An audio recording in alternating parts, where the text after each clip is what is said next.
Hello, hello. Welcome back to Hello. another Humpday Q&A.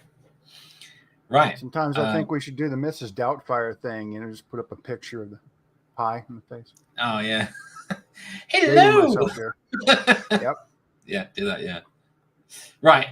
Where are we? Let's we're gonna crack straight into the show. I want to apologize to everyone that's here that we didn't get to do live coding last week. So we're gonna make a little bit of a change today. We're gonna do probably live coding throughout and we answer your questions along the way. So great to see everyone. We're just gonna get straight into it and get your questions in the queue. So Scott. We're going to multitask. All right. Be nice, be respectful, be constructive. We do have standards. Don't post anything that's adult, rude, offensive. Come on, folks. It's common sense. Don't advertise or promote yourself. We all know that you need a job. Don't spam. That means don't keep posting the same question. We do put questions at the bottom of the list. If your question was already in the list, it's going to go back to the bottom. Harassment of any kind is not tolerated. That means bigotry, incels, misogyny, all that nonsense and garbage. And we do share ban lists with everybody. The folks on Discord are really cool. And we have ins with the Flutter community Slack. So your passwords could stop working if you get stupid. But last but not least, have fun. This is meant to be fun. Do have a good time. Yep. So let's get back to our normally scheduled program.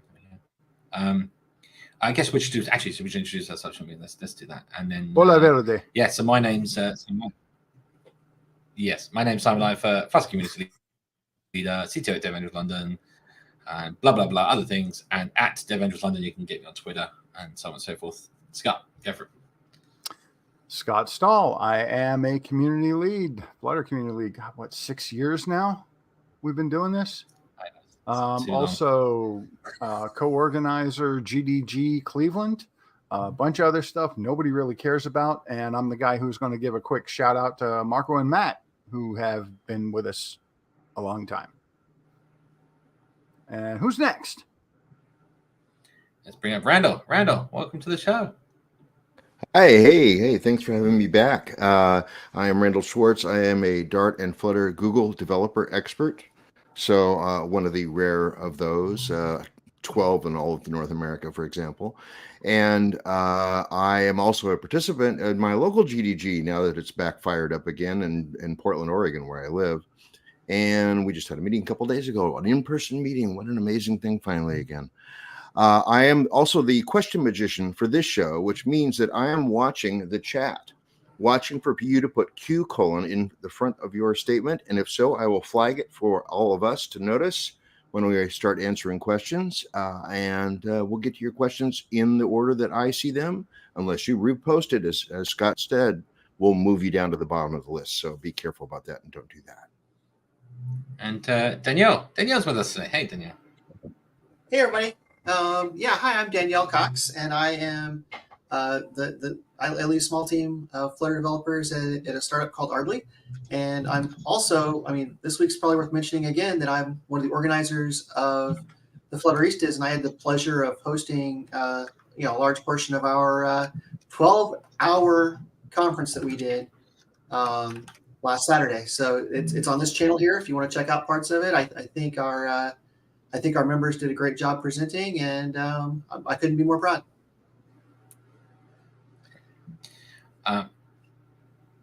So as we get your questions in the chat now, has anyone got any news from this week? Like anything they want to talk about briefly whilst I get things up and working here?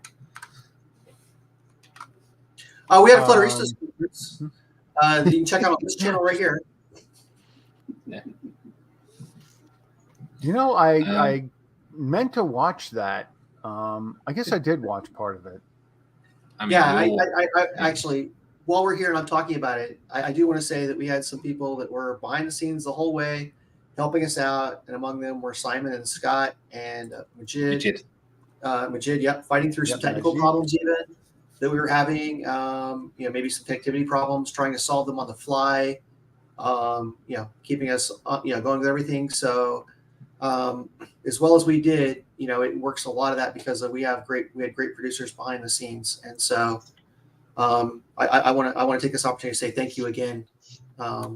So, I thank you. no, thank you.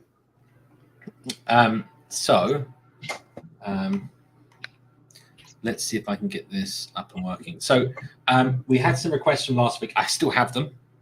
So we're going to take a look at some of those. And if you're not here from last week, well, if I need some more information to kind of get to your point, then, we probably won't get to it then if you're not here, right? But hopefully we'll have some attendees soon that were here last week. So if you do spot their names in the chat, make sure you let them know that we're working on their stuff. Right, let's see if I can get this share working here. Bear with. Right, we're going to do that. I'm going to get rid of that. Oops. We have a little dash. A little dash in the corner. Cool. So feel free to, Scott, feel free to bring up the questions as we go throughout. And then if we can answer it, we'll go through. Otherwise, we'll just carry on and we'll just... I guess the first one here is Danielle. Danielle, there's your question. What was your? Yeah, sure.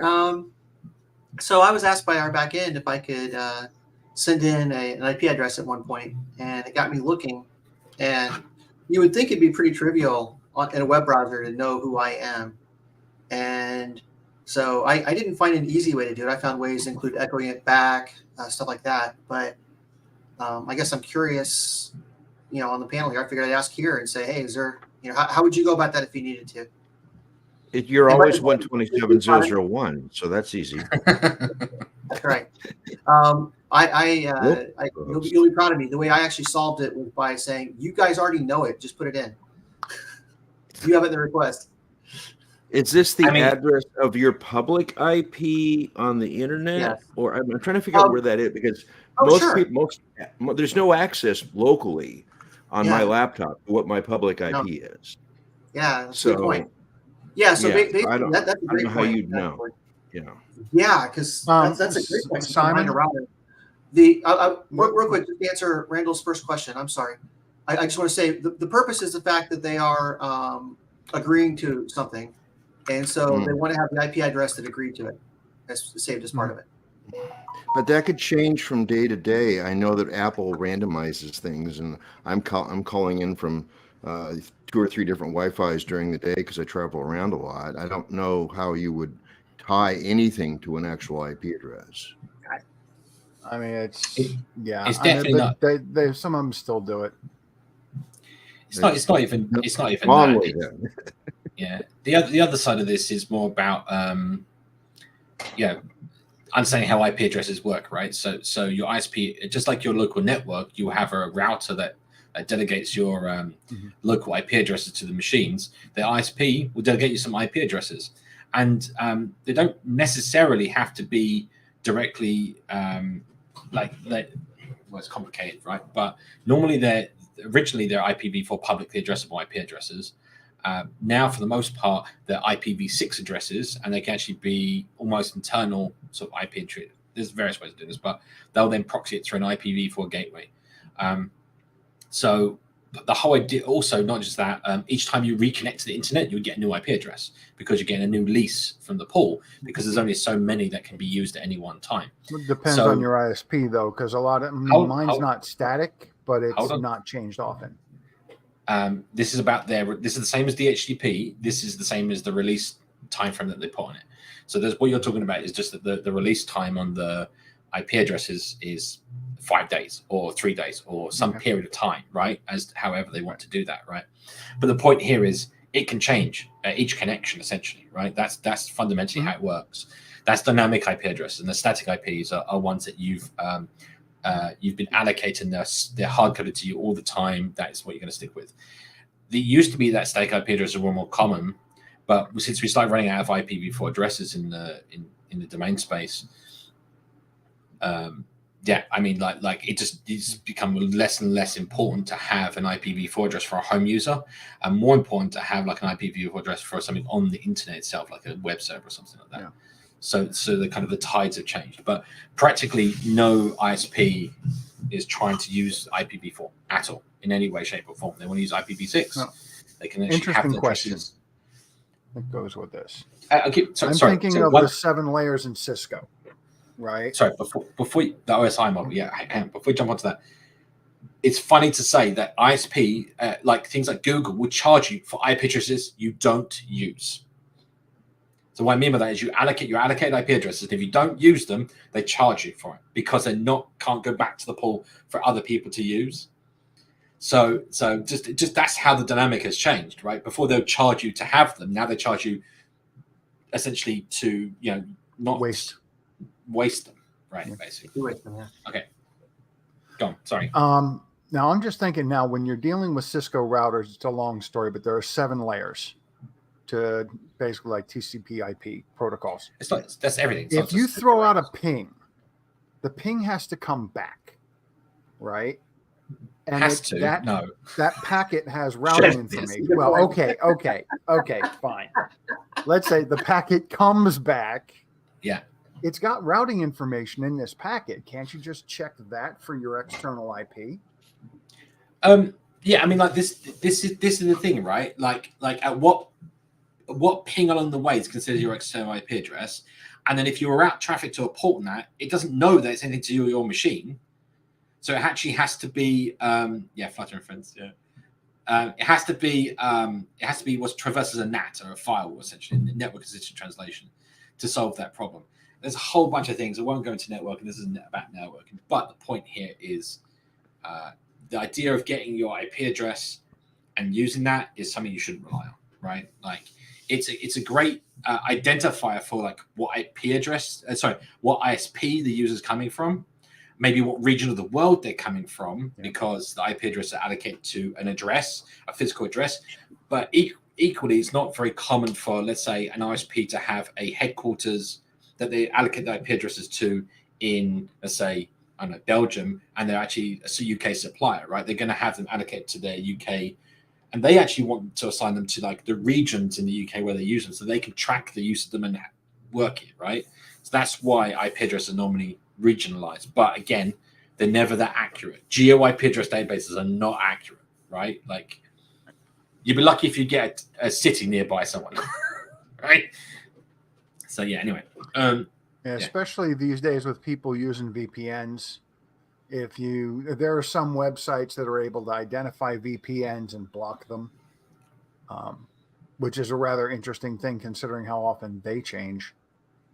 Yeah, well, the edge nodes are known, right? So all you need to, for those companies, all they need to do is get an account with one of the companies, and then they just request their sort of endpoint from all the different source nodes, right? And they'll get all the external nodes that the VPN provider has, right? And it's so. Have we not answered Danielle's question thoroughly? Anyway, we're completely off topic now, but anyway, that's it. Well, right. I mean, let's just the answer is basically we can't, easily. Well, I mean, the idea is that of using it is probably fundamentally flawed. True. But equally, if the backend system want it, they can just get it from the request, and that's the best way of getting an IP address. It's not necessarily the end user's IP address. That's the problem, right? But that is actually what the solution I came up with, was to do that. So thank you all for answering my question. Even more than your question, that was the problem, right? Let's just let's get back to where were we? I'm wondering if this. All right. I'm trying to work out what works better here in terms of, is that big enough for people to see the code? Yeah, you want to zoom in on the code a little bit more, though. Really? Okay. Probably. While you're doing that, can we recommend best tutorial for testing? I don't know about best, but this is a really, really good one. It is by Very Good Ventures, and basically you can go to this website right here, which I will put in the chat, and it will use videos from this playlist. Okay, so this is fundamentals of Flutter testing. Now, of course, only Very Good Ventures would call a 27 video series fundamentals, because they are, shall we say, into testing at VGV? I in Prague, I actually my talk was about using, doing some basically a package I'm working on creating for integration testing, and I'm planning on. It definitely going to take some finish up with that, so I'm planning on starting over the holidays as I have a little bit more time to create my own video series on it. So that's going to be kind of on integration testing and how we go about that more so than some of the other testing. There's lots of testing you want to do, lots of types of testing. But so keep your eyes out for that, and those will be on my Flutterfly YouTube channel when I start back up in a few weeks. So, are we echoing that on Flutter Community or no? Because I know YouTube does penalize you sometimes for having a video in two places. Yeah, I don't know how we're going to deal with that, but we'll see. Yeah. For those that we're gonna get back to some low coding here. Let's see if we can get this. That should be big enough now, and if it's not, tough luck. That's as big as it gets because I can't fit anything more on my screen. I kind of want to keep the device as big as I can here. So this is what we actually made last time. So this was a couple of weeks ago, and for those that weren't here, the idea was, can we do a bottom sheet that when you swipe it, it has like a pagination thing, and it changed its size based on the content. So this is pretty cool. So you can just swipe left and right, and it changes. That uses a custom layout. It's not, though, just this. We actually want it to be a bottom sheet that you could swipe up and down and actually control. So this code is currently up on my gists. Let me get back to that and find it briefly so the chat has it. This was animated partial height sheet. That's what we called it. Now, since we are on this subject right now, I need to skip ahead a question. I wasn't here. Are you using GoRouter for this, as you usually do? No, there's no routing. It's just a bottom sheet. No. Okay, just a bottom sheet. Because we have a question at the moment with using GoRouter. How would you show dialogues and bottom sheets? I mean, that is this. I mean, that is very much what we're doing here. So we could actually add that to this. So what was it? What was the last bit? And press the browser back. Browser. Okay. The page will navigate back, but the dialog will stay open. So the thing is, you don't need to use GoRouter for that. That's really what it is, and that's what we're doing here. So we're not even using any routing, right? Because all you need to do is show or hide some content on your screen, right? So, for example, at the moment, we have this here, right? Obviously, at the bottom of the screen. The way this works, I'll just walk people through the code briefly. So we have, you can see on the left, we have a stack with our test data list view, which is this thing here. Then we have positions at the bottom, and then our custom animated bottom sheet. We'll get to that in a second. And inside it has 3 children, which are the 3 pages. And we chose to use size boxes with heights, just so for testing purposes, obviously. And we can also add alignment. We decided to add this so that, we could do like center. And then when you swipe, the pages stay in the center of the bottom panel, which is kind of depends, obviously, what you're trying to do. Whoops. But that can also be helpful as well. Or obviously bottom or something, bottom, center. And now it will stay at the bottom rather than the top. Depending on your content, you might have different requirements, right? But it's a good starting point for this kind of thing. The actual animated bottom sheet, we decided to do this just handles the page view and animation. So this is the piece of material with the clipped corners, and it has a scrollable, which is the base widget behind all scrolling content. So that's all your list view. Everything else has a scrollable inside it. And then inside that, here's our custom partial height layout, which does this kind of changing its height based on the content. And here's that widget, which is the multi-child render object widget. This is the custom render object. I say go back to the previous show to kind of watch how we build this. It isn't as complicated as it first seems. It may seem complicated on the screen right now because we haven't really gone through it, but when you actually start to see us build it, it ends up just being this little piece of math here, essentially in the center, just to actually lay out the each of the pages in the right place and to report the correct size back to the parent. So, it's not as crazy as it first seems. Anyway, so I guess we were talking about like showing this, right? So if we had first of all, let's make this a bit better. So let's say we've got a animated bottom sheet host. Let's make that a stateless widget. Actually, no, it would be stateful because we want to. Yeah, okay, let's make it stateful. So this is just your standard sort of default sort of stateful widget. And then what we can do is provide this essential stack and the positioned and everything else inside. So I'll move that out and move it down. And then the things that we want to provide are a child that we want to wrap, in this case, this list view. So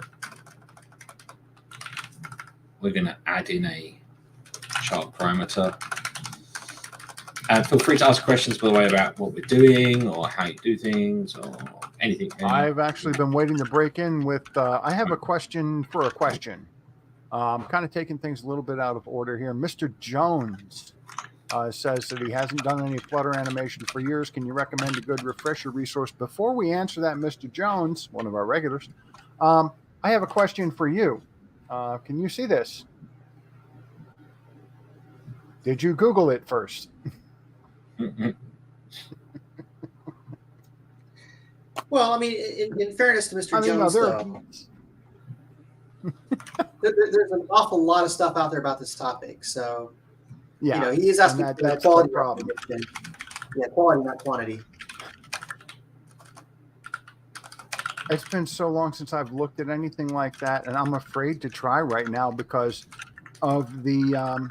Well, Matt, you're saying you're guilty of not trying it. Take a shot of tequila before you do, basically, because that's how you have to deal with the information overload when you get 50 pages of results. So, thank you. But yeah, there's so much out there. I would do something either from Code with Andrea or PK does some excellent stuff. He's working under the name CodePer, has been for several years now. I think Pooja may have done something on that as well. But there are people all over YouTube who have done great work on that. So let's back up here a little bit. Actually, we're not too far behind. Do we know any good, I guess, WYSIWYG GUI designers for Flutter? They don't like that Flutterflow adds a lot of custom things. They need a drop-in solution into an existing project. Well, in an existing project in Android Studio or VS Code, I mean, if it's just copy and paste code. There's no need to have a WYSIWYG GUI designer. Pretty much. It's never. First of all, it's you hit save and you see it on the screen. There's literally no. It's the same as if you were to use a GUI designer in any of these things. You do your XML, whatever it is, and then you press run, and you see it, right? Yeah, I think they're looking for a drag and drop though. No. Which learn. No, just laid out. Yeah, by the time you learn the drag and drop and you learn what pieces go with what, you could just be coding it anyway. I mean, it's not just that. It's not even that. It's the problem here is that the way that UI is built is with code, right? That's how you do it in Flutter. Therefore, I can put right here. Look, for example, if you look at my screen right now, I can go put business logic, right? If widget.child is a sized box, then I want to do something special here and add a text saying hello, right? The point here is this cannot be represented in a WYSIWYG editor, right? Like not without custom all these widgets being custom widgets with custom parameters. It knows about that. Oh, it pieces together in a certain way. this is where Flutter Flow comes in. And the reason why Flutter Flow was designed as that GUI editor, and they've gone in that direction, because that is the solution for Flutter, right? I mean, going back to Android, even in my experience, anytime you start doing these WYSIWYG things, you start getting really weird like artifacts that show up in there, like offset by this many pixels, or do things like that, but that's not really what you mean, because it doesn't know if you want it to be in the first third of the screen or if you want it to be 100 pixels in. It doesn't know, and I've never found those useful, for anything other than just maybe splashing something on the screen, going back like Android. I mean, and I do want to comment also, Simon. It annoys the heck out of me how that would have combined the if and the text on the same line. Oh, yes, we had the double slash. Yeah. Well, you that, can do that to force it not to. Yeah, but I'm just saying that annoys me how without doing that it would combine. I mean, that is that. So this is standard. This is standard format, right? And if you want to, for those that don't know, if you want to force a line break in not just this but any Dart code, you put a blank comment at the end, right? So this is just like a line comment, but that's blank. Yeah. And in doing so, it can't move it up because it would be inside the comment. So it has to format it below. And that's a way of forcing line breaks. And that can happen like in any, not just this sort of code, but any sort of a good example where it comes out really nice actually is the one time I want it and I can't think of it. If you have like a stream or something where you got like lots of functions, calling functions, adding a nice line break to that will line them up nicely and things like that. So you'd be surprised. I knew I saw what you're doing there, and I'm just saying that annoys me too. Why is this? And it's kind of funny because there are 3 different ways to do an if. 2 of them can be done in line. One is the single line if, as what Simon was just doing with no curly braces. The other one is ternaries. Yeah. So if you need a cascading if, typically the better thing to do is to do a method. But if you really want to make Simon's hair itch and watch him go a little crazy, put like, I don't know, a 7-layer nested ternary if statement in the middle of your widget tree and watch Simon, get a facial tick. Could we add some null coalescing to that too? Well, does this have hanging boolean stuff off the end of it? Yeah, won't we? Bit flags. We need bit flags. I would love bit flags to be added to the language. Seriously, there's so much you can do with that, and then the first party support is it's a shame. Anyway. Well, but here's the other thing though. Okay, you could make your own flags that are named with a map. Just a map string bool. Yeah, I mean, like it'd be nice though if like an enum had built-in use as a bit flag, right? So if you've got an enum with less than 64 items, that's it. You can use it as a bit field, and it will give you like the masks and everything, and just all generate for you. That would be ideal. Anyway, for those that don't know, that makes a lot more sense in certain situations, scenarios to use bit flags. It's another problem for another day though. Right. So we were trying to make this swipe up and swipe down. So the idea is what happens with the content in. I think we kind of. So I think that there's this kind of notion. Maybe maybe we should start something fresh. Yeah, hang on. Let's do that. My menus are all exploded. Let's do what would you call it? Like a swipe away bottom sheet or something. Swipeable bottom sheet. Swipe to dismiss. But like type thing. I mean, like imagine you scroll it and it enlarges, and then when it's large enough, it scrolls, and then when you scroll down, after it gets too short, it then collapses down. I think quite a few people wanted this behavior when I spoke to people recently. Trying to picture what you're talking about. So, like, you open up a bottom sheet, right, and it has content that scrolls in it.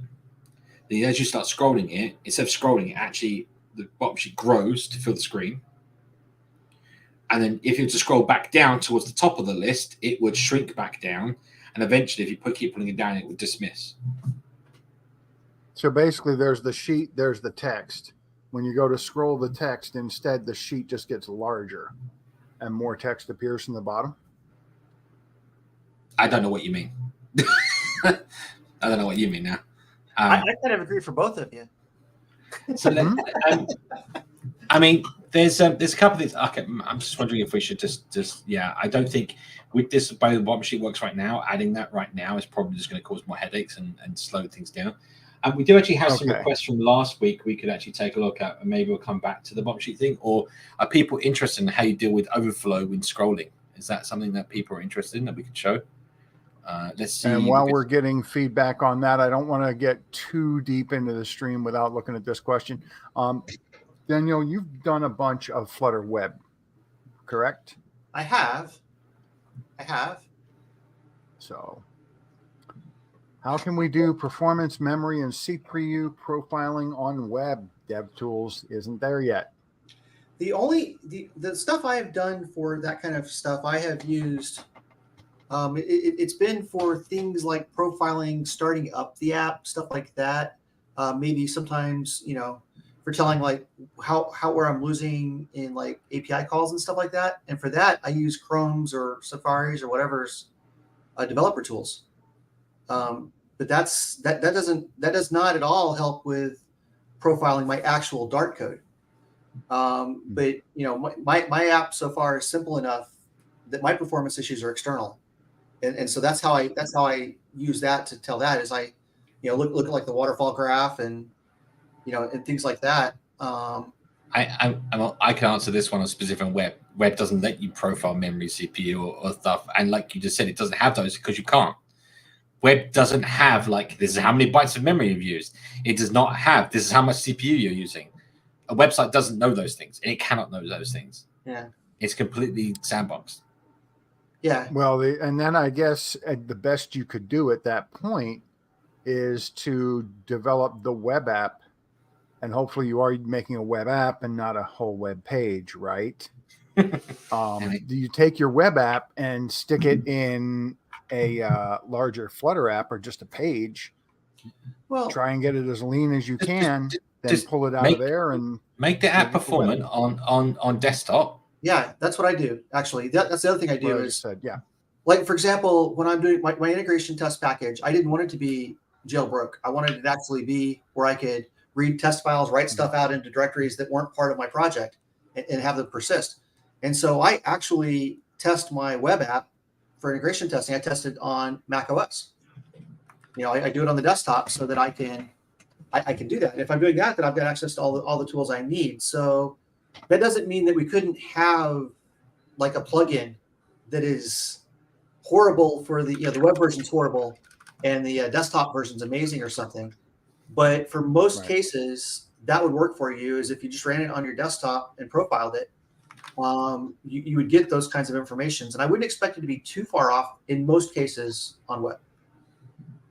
And you hear us talking about desktop. That's it. A lot of times when you're dealing with web, you want to develop on desktop because like web, you can reach down and grab that lower right corner and start yanking the size of your window all over the place and see how that changes things. You can't do that with a mobile app.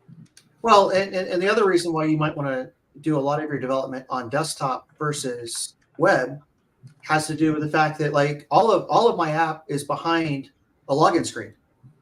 And so if I'm working through trying to, work on the layout of a page, for example, if I am doing it on Chrome, I have to, every time I make a change, I have to log back in because it's got hot restart, not hot reload. And so if I'm on desktop, unless I'm messing with state, I can, when I make the change, it's stateful hot reload. And so that in itself is worth, doing a lot of your development, when it doesn't matter on the desktop. That doesn't mean don't test against web and run it and make sure that it's working before you deploy it. But I've not run into really any issues overall on that. All right. Let's get caught up on questions here real quick. This is an easy answer. Madame wants to know how to calculate a parent widget size. Number one, you can't do it from the child. However, you can put the parent in a layout builder, get its max constraints, and then pass them to the child. So the child can find out, but you can't calculate it from there. You have to pass it in. Anyway, how to calculate the parent widget size? I would completely disregard this and say, why do you want to know? Tell us why you want to know the parent widget size. True. And then we can tell you you're approaching it wrong and how you should be approaching it. So because you've always got the fitted box, the fractionally sized box. You know, it's not just that. Like if you're dealing with if you're dealing with sizes, you're probably doing it in the wrong place, right? You shouldn't be doing it inside of the widget layer. Yeah, no fixed sizes. But I imagine wanting to know the size is because they don't want to use a fixed size. So but even then, it's like, you're right. Your answer about the fractionally sized box, they're wanting to take half the screen or whatever. That's doable. If they want to control where how it is relative to size, you do a layout builder, but then you would size it properly in the parent widget, because that's the whole idea. Is the parent gives the constraints, so the child can decide. It shouldn't be needing that. And if you're wanting to tell it what size screen or something on that, you wouldn't be doing it based on your parent. You'd want to be doing it on other ways. Don't try. Let's just see what we get back. In the meantime, let's just get back to this. So last week, one of the people at Booling asked, I have an app bar at the root of my app in a scaffold, one per bottom tab. How can I change the app title bar depending on the current page with data being shown in the body? All right. So this is like your sort of multi-tabbed sort of view. So we'll just show you like briefly how you kind of do this thing. So this is like a blank app. We'll do it's like a scaffold, right? So this is how you might normally, like most people do a scaffold. This is basically, there's a couple of different ways of approaching this, but this is like your typical app, right? So you say title goes here, and then we have a body that can just be a placeholder for now. So if you run this, there you go. You have our title and a placeholder, and then we go, okay, we want a bottom navigation bar. We could do bottom navigation bar, just do bottom bar here. Is this the best way? Probably. So let's just do a quick.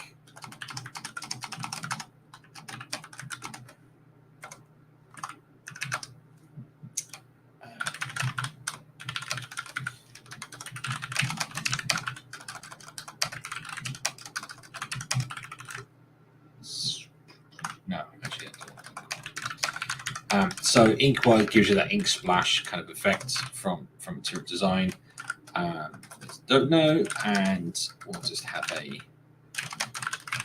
let's do this.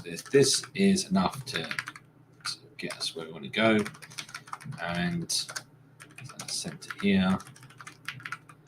So this is just enough to give us some bottom buttons, and then I'm not sure if the bottom app bar is So this is the typical thing. So it's trying to expand, right? That's what the center does. So we can do a couple of, for those that don't understand how the reason why this is happening is that the center is saying push out for the constraints. The constraints that's been given are the entire size of the scaffold can be. That's how big the bottom app bar can be. So instead we wanted to restrict the height. There's a couple ways you can do this. One is to say that we only want to center, we can use an unconstrained box and say we only want to, the axis that we want to constrain in is the horizontal, making the vertical unconstrained. So there you go, that works. And we get 0, 1, 2 at the bottom there, obviously teeny tiny. And if I then add some padding, let's say,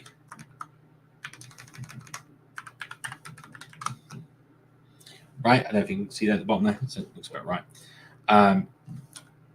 Let's just add a quick.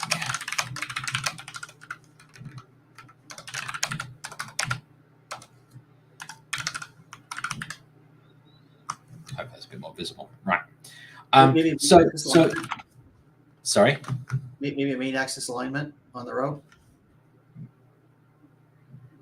No. Hang on. Okay. No. Okay. So in this case, it's a row. So the main axis alignment is the horizontal. Each one of these is taking up its own division in space. In fact, we can hopefully turn on these lovely borders and you'll start seeing what we're building. That's a good point. Okay, yeah. So text needs to be centered, yeah.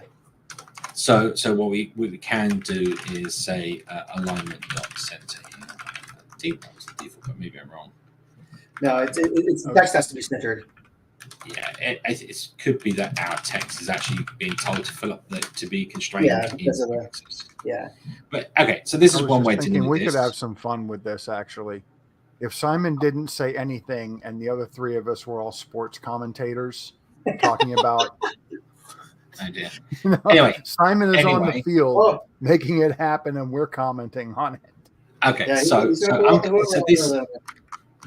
this is where unconstrained box comes in. If those that don't actually use it, there's another way of doing this, which is there's reasons why you may want to use a unconstrained box or a different way of doing this. So this is great, this works.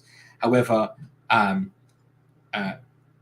it does if we have, let's say this is I. Let's just see how this works. If I is equal to 1, then let's use 54. And okay, let's back up here just a second because a lot of people don't use unconstrained box, and one of the things that drove me crazy when I was first trying to learn it was it shouldn't be named unconstrained box. It should be named partially constrained box, and you set which part gets constrained. Well, by default, unconstrained means it starts unconstrained, but you pick horizontal or vertical. No, that's optional. That's what I said. It does start unconstrained. Anyway, so yeah, so this works, right? This is one way of doing it. This is a nice way of doing it, right? But it's slightly more complicated in terms of how you understand it. Most people end up doing this, which works just as well. It's fine, and that is you put a center there, and then around the row you can use an intrinsic height, right? So this does 2 measurement passes, right? And then again on this one, we want to. I've put that in the wrong place here. Hang on. Swap the chart. Now, in the documentation on intrinsic height, the team has been very clear: do not use this frivolously. Because it is expensive.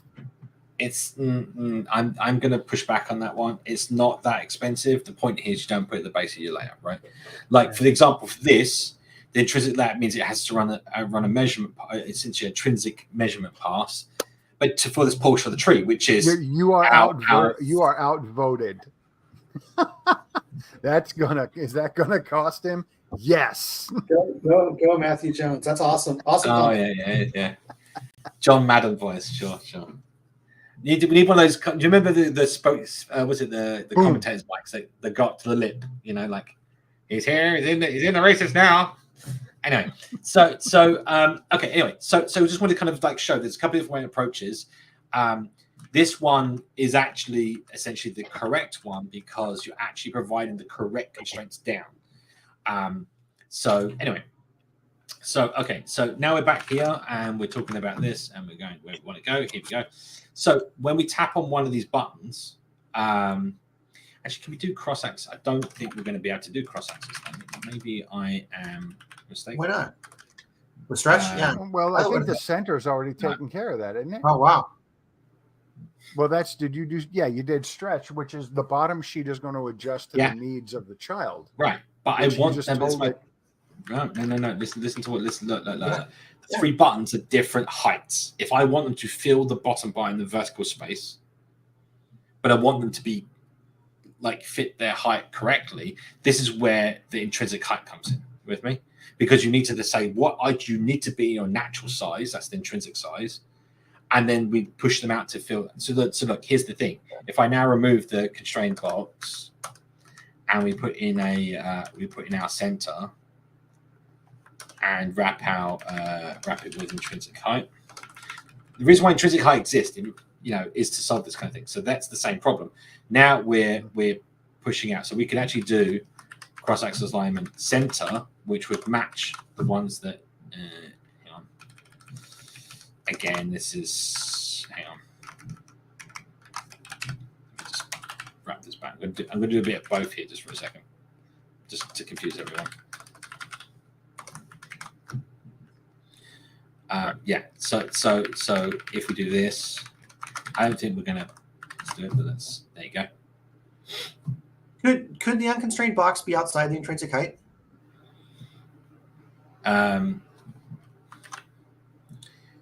It could. Yeah. I don't see a Yeah, reason why that would be. I don't see a reason why. Just let's back up a quick second here because we do have some newer people. At least, hopefully, we're trying to get some newer people. When you're looking at this, okay, Simon just changed. Do me a favor, flip that back real quick. Just do an undo, and then you can do a redo.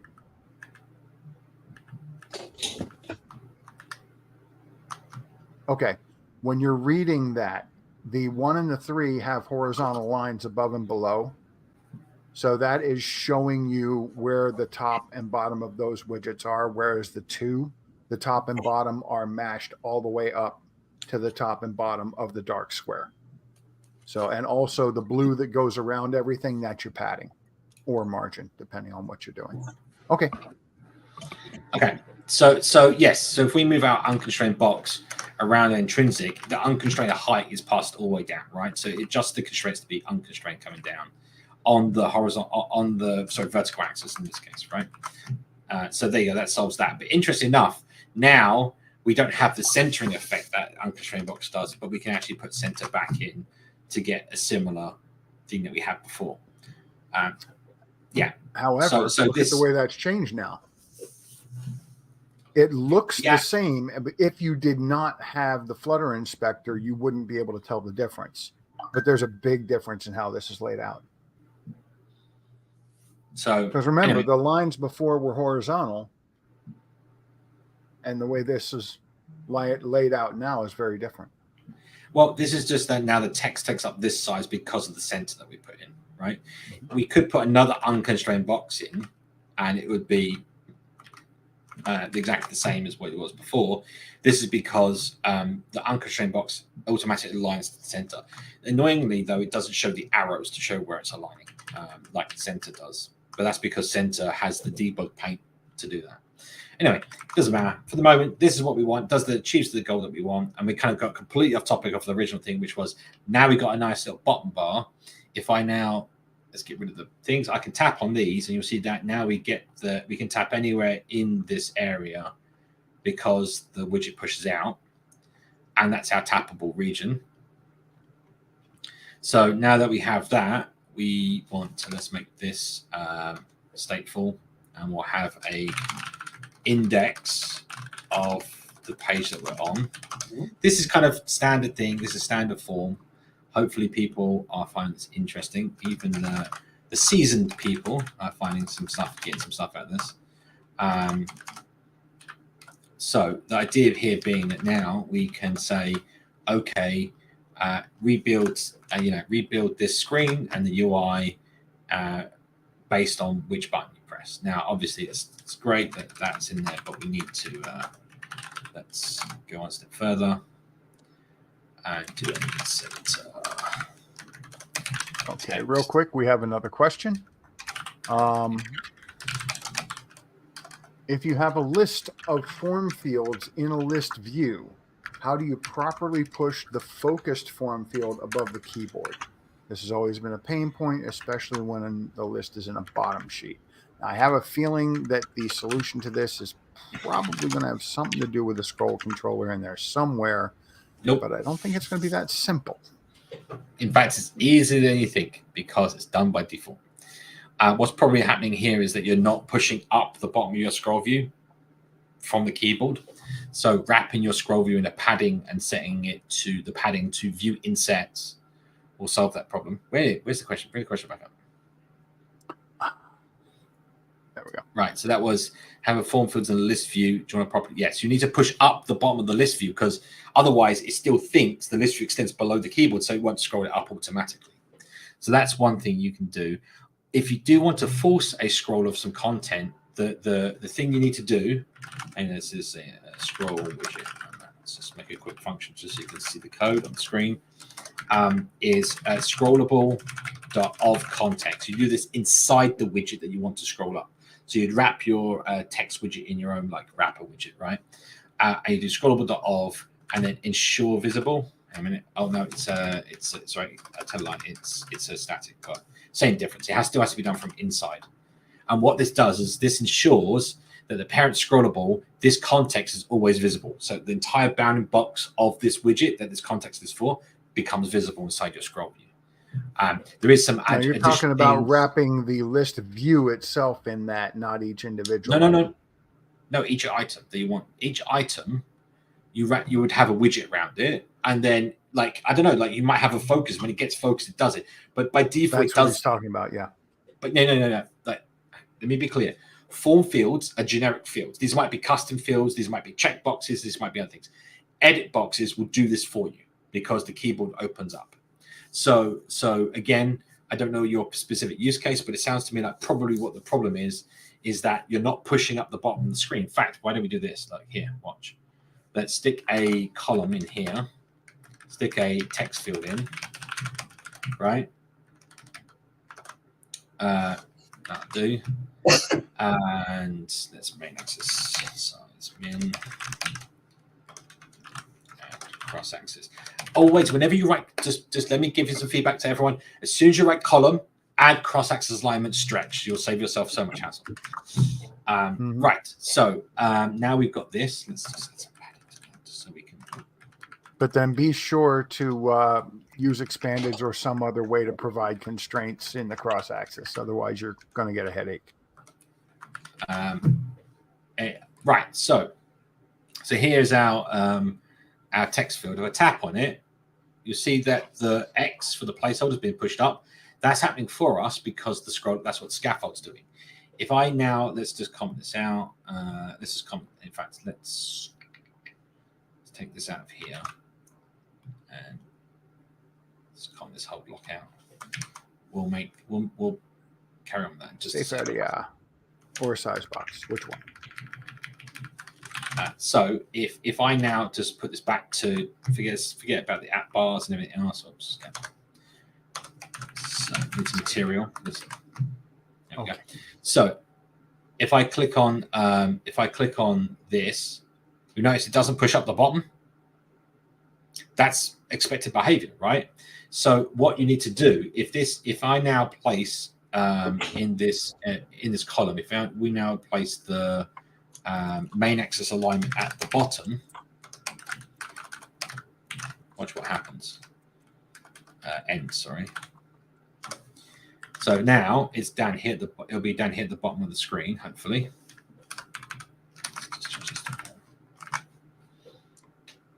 Oh, I did center somewhere, didn't I? That's my bad. Right.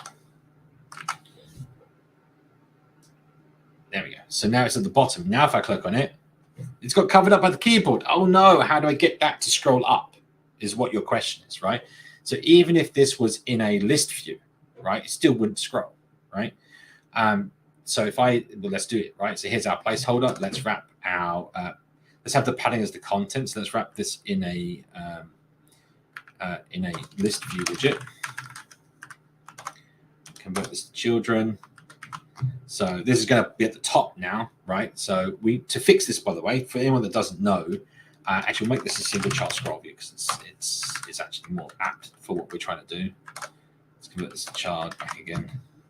All right. So what we want to do is actually have it so that this is at the bottom of the screen, but inside the scroll view.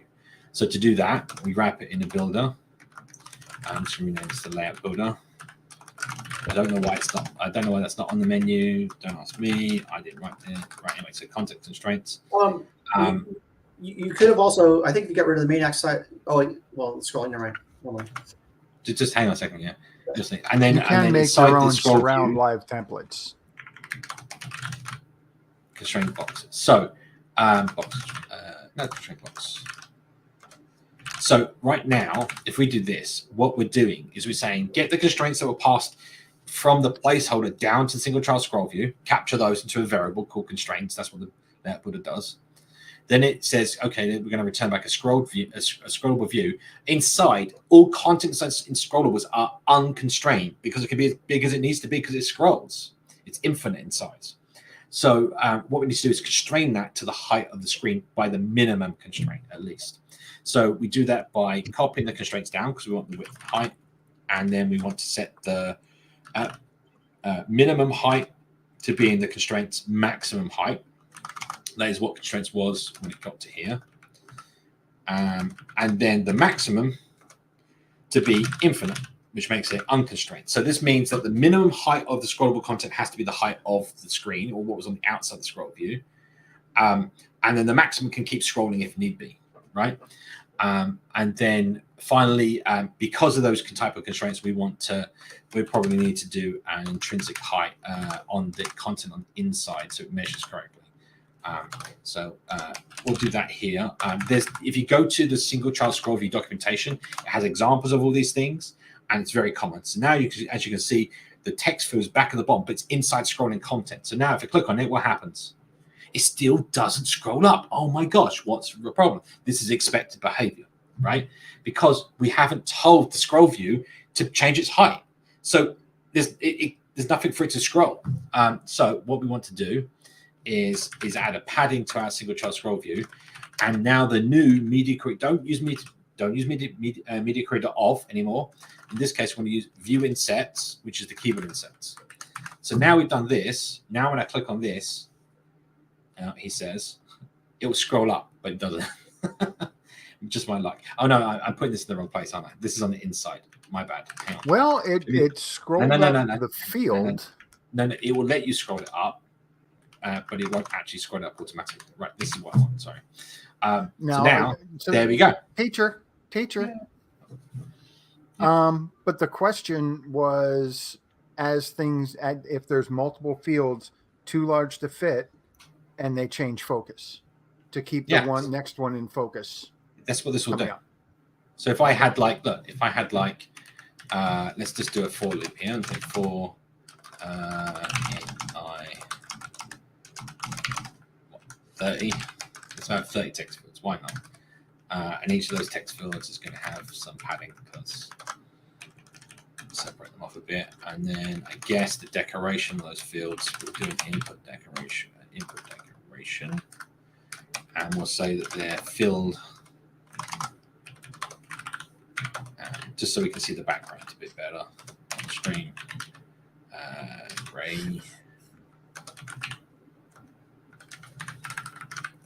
Okay. Why? Oh yeah. All right. So now if I save this, there's our lovely 30 fields, and if I click on any one of these, it will keep in focus, right? So I can press tab, and see as I press tab, yep, there we go. Go to the next focus. If I add to the text field, text input action. Text input, no, what's it called? I've forgotten that. It's not action, is it? Input type. Oh no, I'm in the wrong place, that's why. Maybe it was that. Text input action. It was text input action. So we can actually say input action next. And that means by default it will focus to the next field. So if I restart, click on the first one, if I hit next on the keyboard, it automatically goes to the next field. So I can type in each field, hit next, type in each field, hit next, type in each field, hit next. Now, one last thing, Simon. Can you scroll up just a bit so that it shows all this code from like line 87 and up? 87 okay, and right up. there. Now, take a screenshot. Now we'll publish this. So right now, I'll go stick this example as is up on the GIST, and then you can all have it, right? I'm taking a screenshot. He's like, this is too good. It's gold. So do you have any idea how many screenshots of Simon's code I have from when we're sitting around Zoom? Right. Now I know your tricks. Anyway, I have to run, everybody. I'm happy to have stuck around and been able to see some of this live coding. This is pretty cool. And thanks for coming. are we having one next week? I am going to have to go myself. I'm asking you. Are we going to be here next week? Yeah. Is something special next week? Wednesday, yeah. Thursday's the holiday. So is Thanksgiving. Yeah, Thursday's Okay, a holiday well, in the U.S. American Thanksgiving. Yeah. Well, I'm going to be Yeah, here. I need to go do drywall work right now in our living room. So believe me, I would rather stay here. Yeah. But the thing is before I run, I'm gonna slap Simon with a trout, as we used to say a long time ago. And here's your trout in hard mode. How can I use interactive viewer and repaint boundary together to enable the dragging of child elements across the screen without restrictions on width and height? And now that I have dumped that in Simon's lap, I'm going to run away. See ya. Wow. See ya. Interesting, right? Like, so how is this? How can I? Yeah. How can I use an interactive problem. viewer and repaint back? Why are you picking those two widgets together to enable dragging of child elements across the screen without restriction on width and height? I'm not sure what those two things in common have to special for this, but there are other ways of doing this. Anyway, so Pantelis, you can have it automatic. That's why I said at the very beginning. You might miss that. We had a scaffold then that was working. The point here is it's not working for this person, which means they're not using a scaffold. But equally, that can also get in the way in terms of how you want to do things. Normally, you end up having to turn this off because having it just everything around your code squish up is not normally the behavior that you want always. But that's why I show the way to do the sizing stuff. We'll come back to that question in a minute. Please post for questions in the chat. We're just going to continue this for a second. So for those that didn't notice just now, I'll post this in a second. So if you notice the current 0 is off the top of the status bar there. Our scroll view does go to the edge of the screen. Now we've got two options. We could add our view inset to our our view padding to our view inset. So now look, it's further down the screen. Here's the problem though. If I scroll, the glow comes from the edge of the status bar. And it also means that the scroll view doesn't go underneath the status bar, which also has other implications when it comes to changing status bar colors. And maybe there's something else I could add to this. That might be fun. Actually, do you know what? I'm going to do that just for a laugh, just to show people. So what we're going to do, I'm going to wrap my column here in another column because I can. Oh no. And then I'm going to wrap that in expanded, and then above the column, I'm going to have a size box of height. Say 72, sounds like a good number, and then we'll have in fact, we'll have a placeholder because it's like shows us the corners nicely. And I think we can change the color of it. I don't know if they changed the background color, but we're going to try. Let's make it gray. Okay, change the foreground. So let's make that black. And I want to fill this with gray. Let's see if this works. So we're going for a black and white world today. There you go. Wow. Okay. Well, it's better, but not exactly what. Let's just push this down a bit. I just want to show what happens here because most people don't even know this thing exists. So I want to show this off. So let's choose white here. Maybe that was a little tad. So I've moved it down. Okay. So imagine we got some content, and when we scroll it, you can see here it doesn't go underneath the status bar. That's because of our view padding on the outside. So to solve that, you put it on the inside, which is fine. And now when I scroll, the content goes behind the status bar, but the status bar content is still white. So let's say let's make this white actually. Let's just get rid of the placeholder. So let's say we've got some You need something to make it grow. No, what I need to do is have a cross-axis alignment. I said it myself, and I just didn't agree to it. Yeah, look at that. See that? Yeah. Right. So, so now when the bar goes behind, I can't really see the stuff underneath, let's say. So the solution to this is what's called an annotated region. If those that don't ever use annotated region, this is what it's for. So we're going to wrap our color box in an annotated region. And this allows us to annotate data to portions of the screen. This is amazing. And then the data that we want to add is system UI style information, whatever it's called, system UI, UI overlay style. And we'll do light. So what's going to happen now is when I scroll it, he says, it's just the wrong way around, dark. So now what's going to happen is when I scroll it up, watch what happens to the status bar. Oh, that's cool. So now if I now put this annotated region, so we don't have one on the outside because I'm not using the default stuff here, but I'll put one on the outside here just so you can see. So this is light on the outside. So there goes light. And when the dark bar scrolls, it goes dark. And when it scrolls back, it goes light, dark, light. And then when it scrolls off the screen, it goes back to light. So it's actually using the portion of the screen where the status bar is to know what color it should be. Wow. Now we can actually further do this. If I do copy with, we can actually say status bar, what's it called? Status bar color. Color's not transparent. So now we don't even have the dark shim behind. And then if we now put that on, we'll just do something here just to kind of hack it away. Obviously, make proper things out of this and whatever. But we're just going to hack this in the code tree here. So now, without that, if I go over it, you definitely wouldn't be able to see it because it's white on white. But as soon as it covers it up, look, black. And it goes back to light.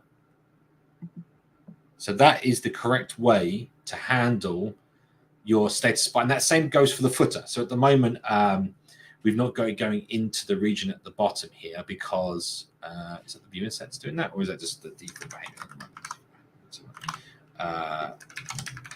Sorry, I don't have the bottom navigation bars turned on here. No, it should be extend behind that. Let's fix that. Let's fix that. Let me just do. It would seem like something you should do every time is the kind of thing the framework should do for you. It does. It does actually cover some of this for you. So what you actually need to do, let's get rid of the scrollable thing. And in our init state, what we need to do is tell it that our system Chrome set system, where is it? UI overlay mode, and our system UI mode is edge to edge. So if I restart this, we should get, there we go. So now it's going behind this bar here. It actually moved down there. So it's actually going behind. It's hard to tell here, I think. But now if we do navigation bar color, there we go. So now it's transparent behind. So now our content goes to the edge of the screen from both sides, but it would be good to obviously have, again, an annotated region around, kind of like going to our limits here. We've got like quite a lot of depth going on here. Yeah, this is not the way to build this. Obviously, we'd bring this out. Actually, I'll show people how we extract this out into widgets in a second. Let's put our viewing sets on. So that's for the keyboard. That should make a difference. It still goes to the edge now. And then the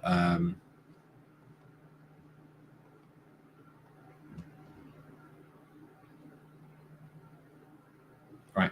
And then where was it? Yeah, so if a text field comes across, we should also be able to wrap our text field in annotated region to say it's light. Sorry, it's dark or whatever. So now at navigation bar, we can actually set these as constants, which I think I'm going to do in a second. Let's do this. Let's stick it at the top, and we'll say we're totally not doing the original request now, but we'll make another one in a second. We'll call this const system bar dark, and then const final. System line. There's ways of doing this. You don't have to use a copy of the original. I'm just doing this for brevity right now. You can just define whatever colors and stuff you want. Like, you're not limited. So okay, so let's add this in here.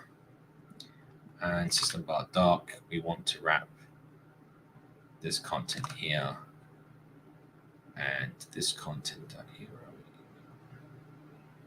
Okay, so in doing this, hopefully, if I find it, hang on. This is quite dark.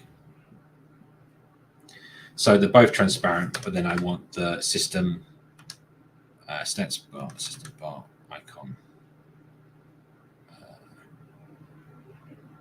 brightness. I think that's the one.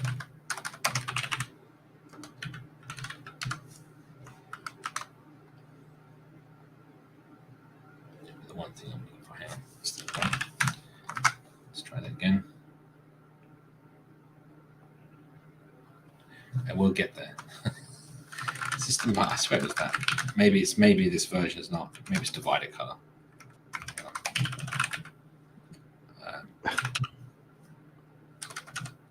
What I'm trying to do is just show you how this changes.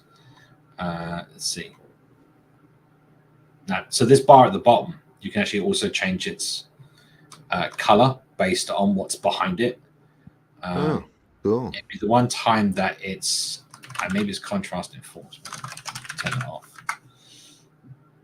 The one time I actually want it to do it, and it's not going to do it.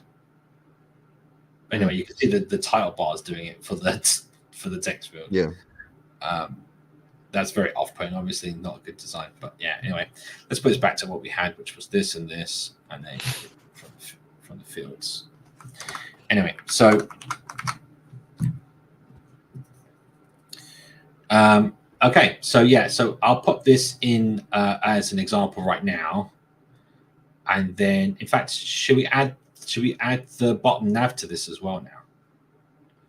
Should we just carry on, and then this can be kind of like a one example to rule them all, as it were. First of all, let's get this page surround. So basically, what we're saying is this piece here allows us to is our page layout. So let's grab that, make a new widget down here, page layout, which is these widgets in sequence, right? You could publish it and then get ChatGPT to comment it for you. Oh God, no. Randall, it's been good having you on the show. Yeah. Thanks for calling. Bye-bye. Yeah, right. Like a radio show. Oh God. Yeah, right. We'll be back after the break. Get yelled at during a break. There we go. So this can now just have child is widget dot child. This is how you like extract your UI properly, right? So you name a portion of your UI structure. We now made a widget for that portion of the UI structure, and we just pass in the child, pass it out, and now we don't have to do this all the time, right?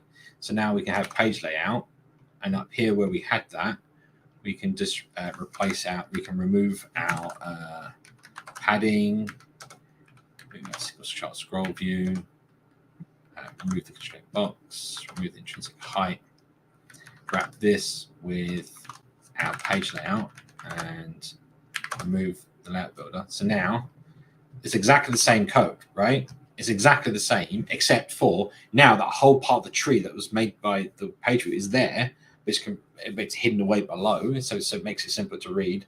The same resulting tree is made, and it's it's actually optimized really well, right? So anyway, yeah, so it still works as expected. If I restart, there we go. It goes dark and light. Okay, so now that's done. What else do we want? Let's leave all the content here because this is all going to work to our favor, right? So this should work next. Yep. Cool.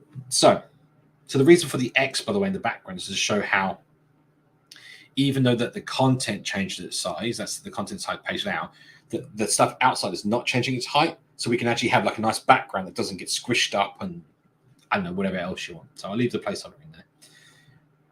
Right. So when it comes to what we were trying to deal with, which was the page content, right? So let's, so the person that was asking earlier wanted a bottom navigation bar. So we're going to add that to this. So we're going to grab our bottom app bar here. We're not going to use scaffold. There's just no need to, right? So uncomment that. And let's take our bottom app bar out, and then we'll make another widget, and we'll call it bottom bar. And now we can go two options, right? For this, we can make the bottom app bar stateful, and it keeps its state of track of which of the buttons is active, or you make it stateless and let that state be managed elsewhere. And normally the case is you want it managed elsewhere, so you want to lift that state up. So in this case, we're going to have our active index, and it's got asked in the chat actually, which is appropriate. And feel free to bring up questions. Why do you not use state management like Riverpod? As you're talking about where to store the state for this, I just thought that would be an appropriate question. I mean, we do. Good. We just don't need it for this. What state is there to manage right now? Right. Okay. There's literally none. And also, like find the right place to use it. You know, a lot of people, again, we spoke about this before. There's actually, if you go look on Flutter, there's a state management. Just search flutter.dev state management in Google. You'll find the official page. That is what you actually want to be looking at here, because that tells you, that explains the difference between ephemeral state and app state. Anyway, so we can do a value change to int on page change, on index changed, on change index. On pressed. Let's just call it on pressed. Yeah, that'll do it. Right. So we have our active index. Then we have our on pressed callback. And that's what we're going to launch in here. So we're going to use a lambda to kind of see which one is which. So this would be going back to on pressed. And it's going to fire back the index that's the current one that's selected. So there is our bottom bar. We could, obviously, we've got 3 buttons here. We've got indexes. We could pass in, here about this. Let's make this a little bit nicer. Let's pass in a list of text, a list of string, buttons, labels. You can construct this however you want, right? Required list of labels. And now if we do that, we just have labels.length. And instead of using i+1, we can do labels.i, right? So now we've got, so now let's grab this bottom bar that we've made, go to our layout. So we have our placeholder, have our page layout, and the page layout will still push up the bottom, which is fine. And then in our column of stuff that we want to push up, this is inside the scroll view, right? Which is fine, but we actually want this content not to scroll. We want the bottom bar to still be pushed up above the keyboard, but not scroll. So we're going to page layout. What we can do is we take our single child scroll view, wrap it in a column, expand it, add our cross-axis alignment, I was speaking about before. So now that's going to fill the screen like it did before, but now underneath that, we can have an optional bottom, say. So if bottom is not null, then add the bottom widget in. Bottom, right? And then we're just going to add that as an optional widget.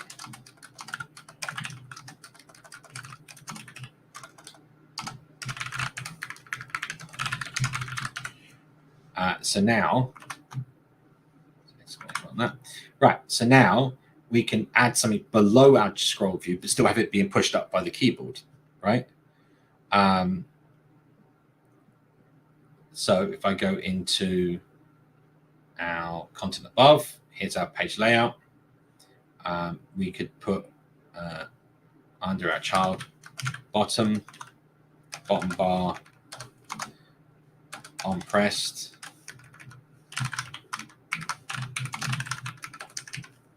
and active index. So now if we pass those in from here, we can wrap that. So our active index is this, and then we set state index equals index. All right, so what are we missing from bottom bar? Labels. Oh yeah, what labels we want? So labels. So we'll have first, second, third, because I'm very creative. All right. So let's run it. Restart because things went wrong. All right. So this is the first thing. So it's having a problem because we use the bottom bar widget, which requires an app bar. That's fine. The bottom bar was not actually providing us anything. It was just interacting with app bar. So this can just be a piece of material. Right. There you go. Wow. I know I made that text big, but wow, I forgot it was just a number before. Right, let's make that 32. Is that still too big? All right, 24, 20. Okay, so if you notice, we now have a new problem because we now extend below the bottom. The bottom app bar is now intersecting with the view padding at the bottom of the screen. So to solve that, we're going to need to add padding into here. So all we need to do in our material around everything else, we just add padding. Now, here's the thing. If we did what we did before, well, I'll show you what happens. If I use view padding of context and hit save, we got this huge gap at the top. Why have we got this huge gap up here at the top? Okay, it's not intersecting with the bottom, but why have we got it at the top? That's because view padding is also covers the top of the view padding is the status bar height. That's the top of the screen. So if I show you, there's the top and there's the bottom. So we want to get rid of the top. So there's a couple of ways of doing that. The easiest way is just to ignore it. So we just say edge insets only bottom, and then just extract the bottom part of the view padding. Boom. Now that's done. So now if we go back to turn off our borders, there's our bottom bar. It's not very obvious what it is, so let's add a into it. Let's add. Should we make it a different color? Is orange a good color? No, not really. It's obvious, but it's kind of ugly.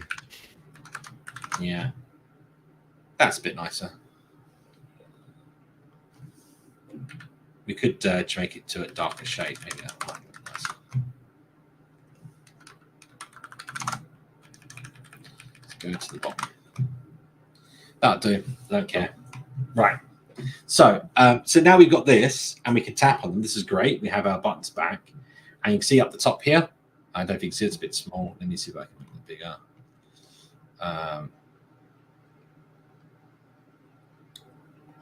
We will. What is it complaining about? Oh, charge because it's not the last one. Sure. Whatever.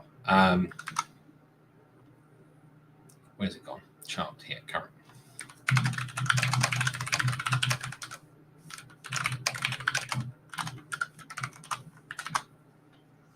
So there's the current 2. Click on third. 1, 0 indexed. So there's our index being changed. Great. So the original question was, I have an app bar at the root of my app in the scaffold, one per bottom tab. How can I change the app bar title depending on the current page? Okay, so we have gone off tangent here slightly, but that's okay. Yeah. So first things first, let's take the content of our first page, which is this whole thing, and we're going to move that out and call that page 1. It's this whole column. So we'll say page 1.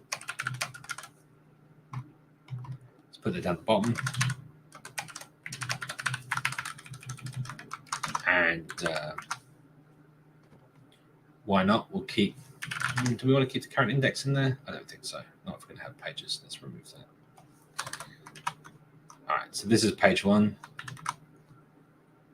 Bump still works. So if I tap here, it scrolls up, keyboard's there, hit down. Yeah. Now what we can do is, I think what we'll do is I'll take, okay, let's proceed onwards here. So the original idea that what the person was asking for was particularly around app bars and scaffold, and we're not using that in this first page.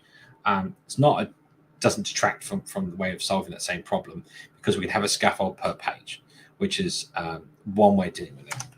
But let's see. So we want a bottom bar, and inside our bottom bar we'll do an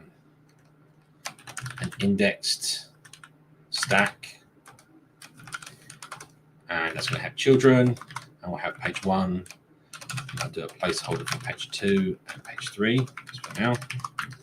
And let's change the color of those just so we can see it. So colors, reds.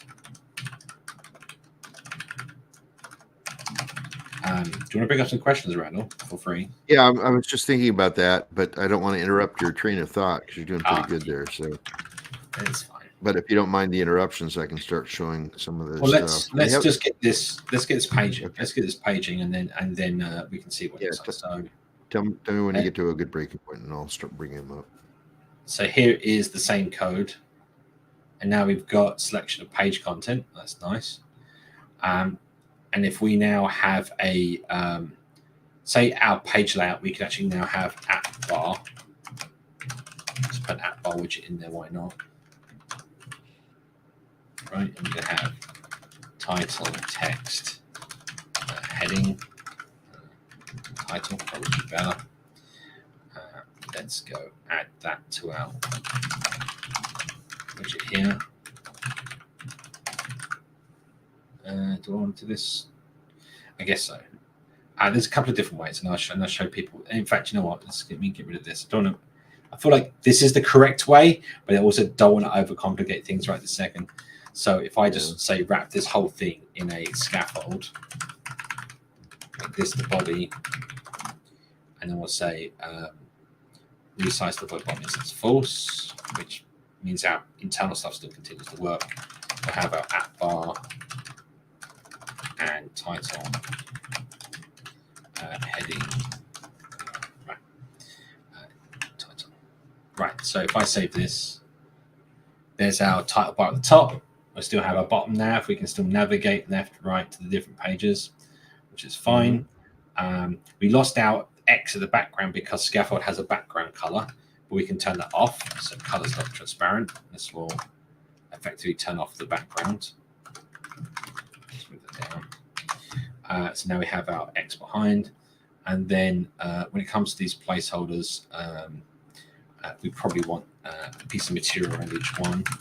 Material is actually a physical, it's called a layer in the hierarchy. It's a caching of, it's complicated. Anyway, the point here is it adds a layer, and that can be beneficial as well as to anything to do with material design and the ink and sort of painting on top of a material surface. So normally you want to put materials in distinct places, like here, like the bottom nav is a material, the header bar is a material, each page has a material. So there's like a surface for the content to render to, put it that way. Anyway, so now if I go to second, third, and back, now we have this kind of play. Interesting that the size of the placeholder, its natural size apparently is the entire height of this for some reason. And then equally, do you see the gap at the bottom here? This gap at the bottom is actually the height of this bit at the bottom. This is because inside of our inside of here we have our view padding, but we don't tell it to remove the view padding from the child. So we don't tell the if we're using bottom to not include the view padding height, because if we're using bottom, then it takes the place of that, right? So we could probably in this case just do bottom does not equal null. If it equals null, sorry, then do this. Otherwise, use edge insets. Is it 0? 0. None. 0. 0 maybe. Yeah.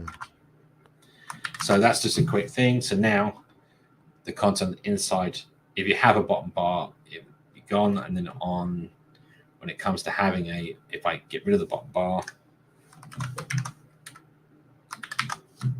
now it will still scroll and be above the thing. So that's kind of nice. Right. Anyway, sorry. Go on, what was the question?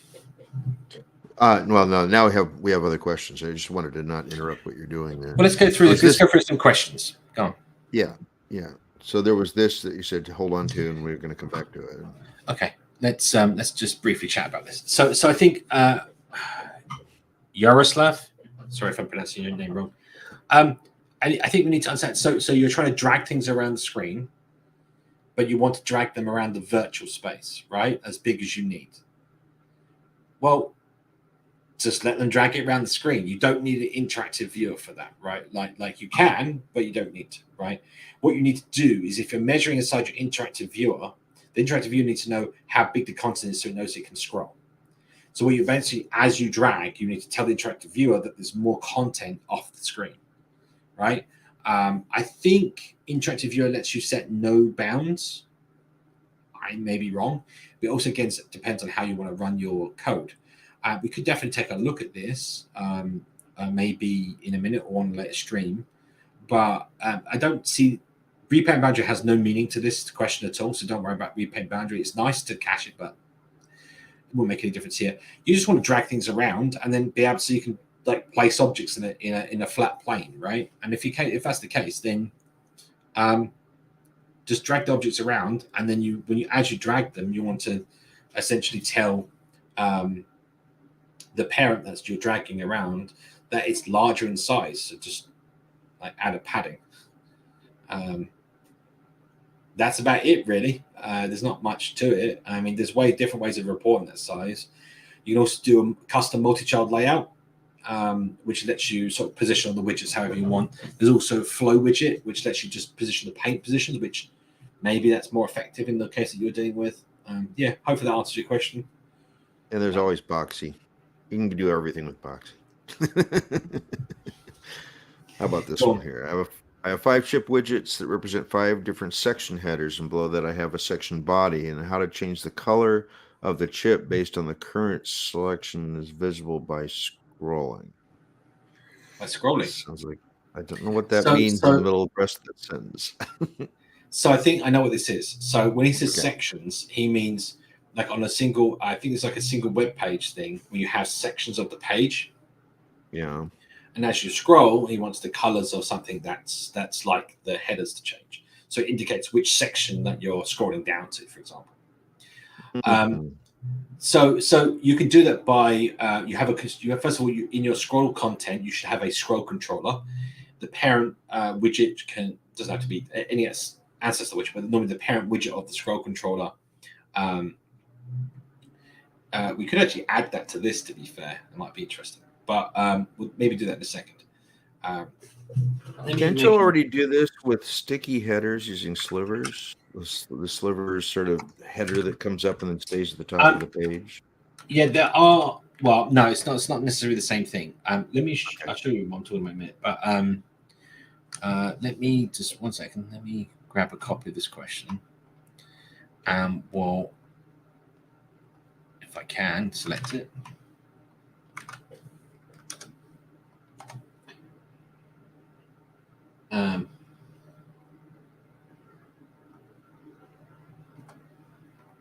Okay, I think we'll have a show of this, but basically you add a scroll controller, and the scroll controller has a add listenable, remove listenable, and that will get called each time the scroll changes. And based on what section is visible on the screen, you can decide what color to set it to. And that's essentially how it works, right? It's not too difficult. Like there's a couple of different ways to do it. You can have it so that each section reports when it's like what portion of the screen is visible on, and therefore can say that section is highlighted. Or conversely, you can do it based on the top of the widget and just keep it simple, right? So if you do it on the top, you do you need the context of each section. There's a few different ways. Then you do keys and some other things, and then from that you do find render object, and then there's a function on that called local to global. Local, you specify offset 0. So local 0 of the section will give you where it is in global space. And then that will tell you if it's within the bounds of what you're looking for, and at that point you can scroll it. You can change the colors, right? There's a couple of different ways of tackling this, and we can give it a go in a second if you want. Yeah, cool. But yeah, Right. Anybody joining Advent of Code starting next month? this is my advent of code. Every week I come here. You're doing it now, is what you're saying. Okay. I know he's talking about like a Christmas kind of advent of code. Yeah. Maybe I could post. Maybe I could. Would anyone be interested if I post like a Christmas, a little code every day for Christmas or something? Do like posting on Twitter. That might be fun. Or it should have been for Halloween. It would be nightmares for most of us. All right. Here we go. And this is, I don't know if this is a follow on to a question, but it seemed like a useful question here. Can we do a similar thing on Stack, like different colored list tiles, fill the viewport, and list view will have a dynamic color? Oh, so this is a continuation of the same question, I think. Maybe. Of what? No, this is different. Oh. I need context. Sorry. Can we do a similar thing to what? Yeah, right. On Stack. It's what I mean. Yeah. Some different color list tiles fill the viewport, plus list tile will have dynamic color based on background and also maintain half text color. I'm not sure I get what you're asking for here, so maybe you can re-ask and then we'll get to it. Sorry. Yeah, sorry. Maybe give us some more context on this and we'll come back to it. All right. Right. And then we've got a 3-parter that was a question from last week's show. Oh, yeah. That got put in the posting. So here's the first part. part. Was that the one I was missing about scrolling? Yeah. Yeah. Okay. So we got how to achieve scroll bottom sheet like Facebook, Instagram comment section. The bottom sheet contains a header and body, and the body list containing all of the comments. The header can drag vertically to increase or decrease the height of the bottom sheet. Also, when the list has been scrolled to the top, offset 0, the user can continue to drag down, and the bottom sheet will decrease its height based on how much is dragged. I have tried show model bottom sheet and draggable scroll bottom sheet with no luck. Yes. So that whole big thing, that whole request there. Thank you, Christian. Christian's one of the way the guys behind the scenes. He's here every week making logs of all of your questions so that we can know who asked what when. So I'm going to literally make a little note of this so we can come back to that. Thank you, Christian. I'm going to join all that together and then I can bring it up on stream in a minute. That will be, I think, I want to code. I'm happy. I mean, I know let's cut off questions now. Let's do that. And so that we got the questions we got, and that's it. Yeah, okay. And then we can just kind of continue to code. I feel like people would like to see how to do that kind of bottom sheet dragging, and that's what I wanted to start with. So that's great. All right. Okay. So if you have we'll take. Oh, hang on. Annotated region was added for the status bar color effect. Yes, you can any widget you can wrap that in. Doesn't matter if it's the stack or whatever. If it goes underneath the status bar, it will change its color based on that. It's the. I think it's so that you can have it's the furthest down child in the tree that wins, not the parent that wins. So if you have like widgets inside each one of those things that has a different color, that will be used. Will Simon use find answer the widget of exact type? Was this for this type thing? And the answer is yes. That's exactly what I was going to go for. Wow. So let's get back to. In fact, give me 1 second, and then I will be back, and then we can carry on. Sorry. Okay, I will entertain the crowd while Simon is stepping out for a moment. If you've got questions in here, where's my live feed here? Oh, I am on my live feed. So we've got where'd my little thing didn't come in yet. I'm not as fun to watch, I think, as Simon is, although I have a much better background, I think, than Simon's background. This is Crater Lake in Southern Oregon, by the way. I took this picture. Crater Lake is 1,900 feet deep, which I'm trying to divide by 3 to try to get meters. You can probably work it out. Deepest lake in the U.S. Oh, can I do karaoke? Yeah, right. Let's get this show having copyright dings while I'm on. Yes, poor Simon comes back and his whole channel is shut down from a copyright ding. So no, I'm not doing karaoke right now, although I'm still doing karaoke 3 days a week. Did some last night, which is why I'm always a little bit winded this morning, because I try to leave early to get home from the karaoke. But it's like things are going on and I don't get my song in quite early enough in the queue, and then I have to wait for me to come around past the other 8 singers. Always exciting stuff. So there's a video that I did for Ignite called Karaoke for Fun and Profit that everybody should watch. I bet I could find that in a second here. Karaoke for Fun and Profit, Randall. And let's see if I can find the video here. Okay, now I got to mute for a second because I have to start the video.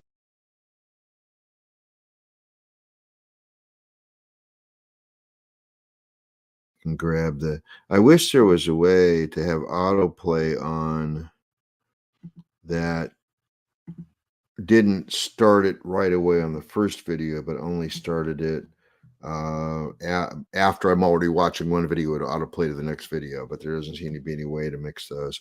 But this is a video I did of an Ignite talk, which is a 5-minute talk with auto advancing slides every 15 seconds.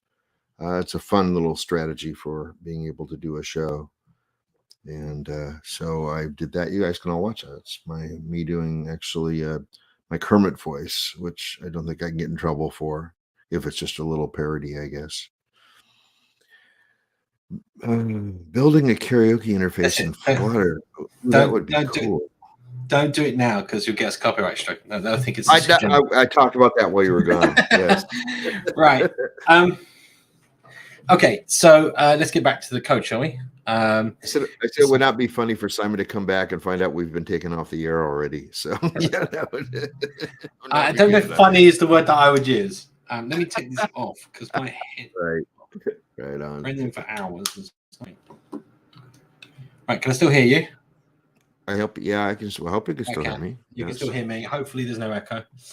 Okay, so where were we at? We were trying to get some content changing for this, and then changing the header, right?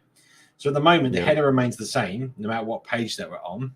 You should select the right view so that we can see it. So let's go down. You need to select the right view so that we can see what you're talking about. Oh, whoopsie. If I knew how to buttons to press, I would press them myself. All right, sorry, my bad. Right, yeah. So now we can change the content as we saw before, and the headers remain the same. We want the header to change based on the content that's being visible. So what we can do is, first of all, we need to get that content to page 2. Here's our page 2.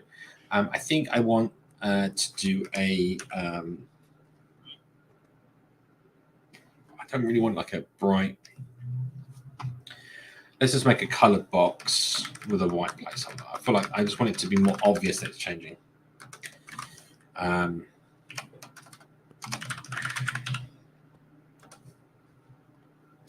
So hopefully that will look not too bad.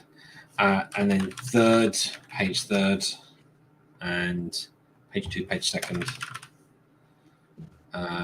We did page 1, so we should do page first. So imagine anyway. So page second, page third, and then this one, what was it? Blue or something? Green? I don't know. Well, Christmassy. Let's do green and red. So now if we, on our pages, if we go all the way back up, page 1, page second, we'll change that one to first page for those ADHD people that come in and go, or whatever it is, and I don't know what's it called, not ADHD. I forgot what it's called now. Yeah. Irking them that they don't match. Right. First, second, third. Perfect. So we can get rid of this little commented piece. We don't use it anymore. It's a shame Boolean. I haven't seen a message from Boolean today, so I don't think he's here to see the answer to his question. Never mind. He'll be about to watch the recording. So there we are. Green, red, and first. So now what we want to do is change the title. So question is, how do you want to do this? So a couple of different ways of doing this. That is inside of page first. There's a lot of different ways of doing this, right? Colors, accent. Yeah, could do. I like accent colors. They're kind of a nice. So use them for my rainbow video. What I want to do is when this widget gets constructed, we're going to have context.find ancestor state of exact type, and the state is of, what was it, home or something, home state, and that's where we got our index. So we can actually say like something like set title, right? We can have a function, and we're gonna always know that we have a home state in this case. So we'll create a function in our home state, pop it in here, set title, we're gonna have string title,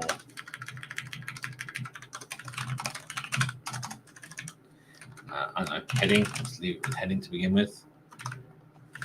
Set state. Right, it's a really, really basic example, but I think the meaning is clear. Whoa, what button did I press?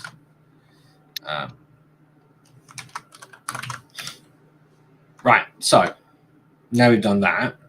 There's bugs in what I'm doing, by the way. I'm doing this on purpose just so you can see the approach, right? So,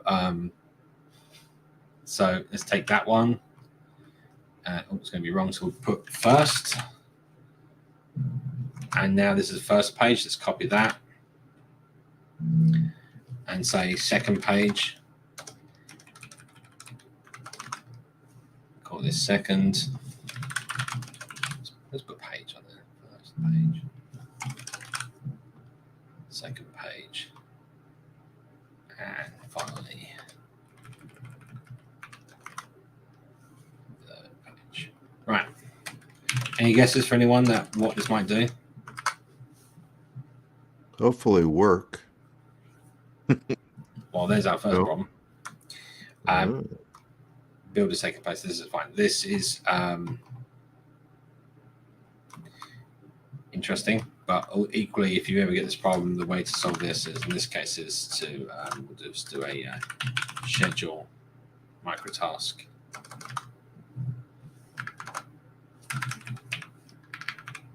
This will mean it will happen after the current build and essentially cause set state to call another build, but that's fine. So look, hang on a minute. I'm on the first page and it says third page. What's going on? And that's because all the widgets have been constructed, right? All the pages, all we're doing is showing the visible one when we need to change pages, right? So we've got a couple of options here. At the moment, we change we change what we're seeing. We change what we're seeing based on what index we're using. Now, at the moment, we're using an index stack. And this is half the problem. We don't get a report back from index stack which one it's changed to, right? However, we do get to know which one this widget is using when our index changes, right? So if we now move up our index, our sort of set page or whatever, let's call it set page.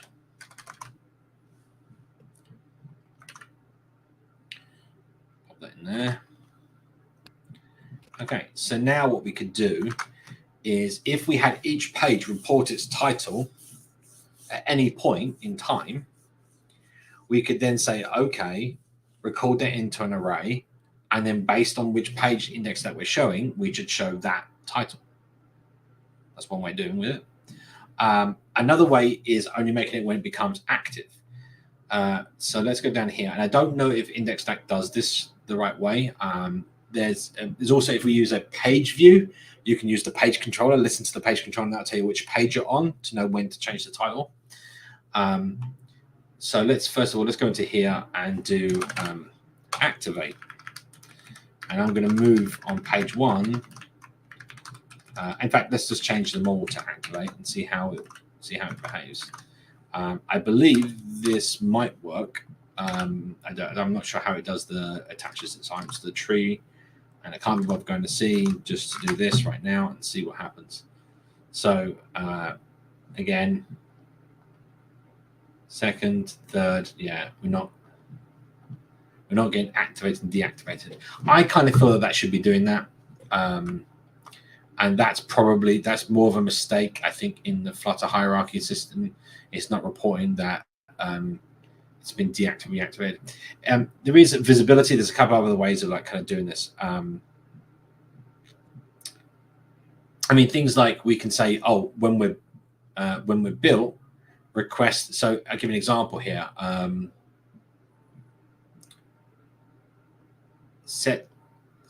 on. I'll give an example of what type of thing happens, right? So if I take this and move it into our build, you're all going to complain about this, but watch.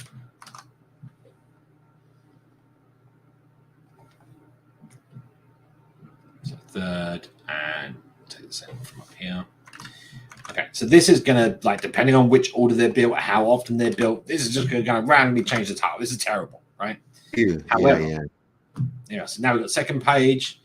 I'm trying to see if I can get to.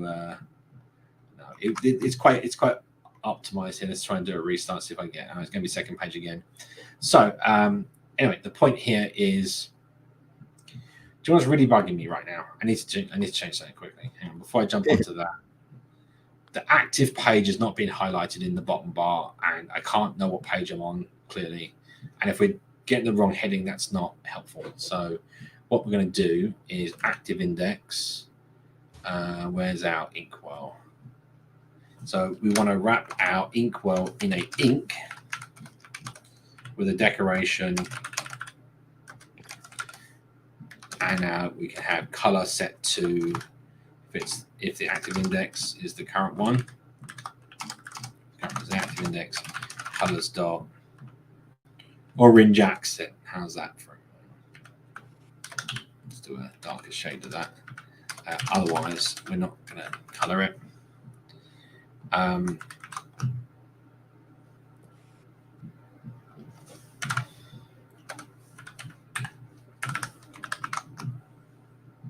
There we go. What horrible background colors, but it works. There you go. So at least we can have a highlight now. Right. Very garish. It's a win. So anyway, so back to this whole sort of look. Now we've got first page, right?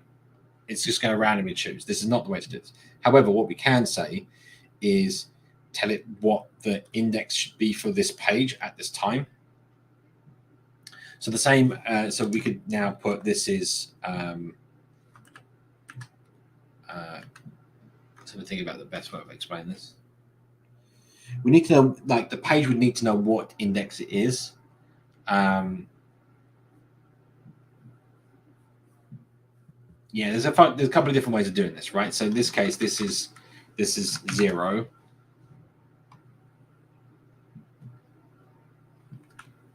One, 2. And then we can put int index, right?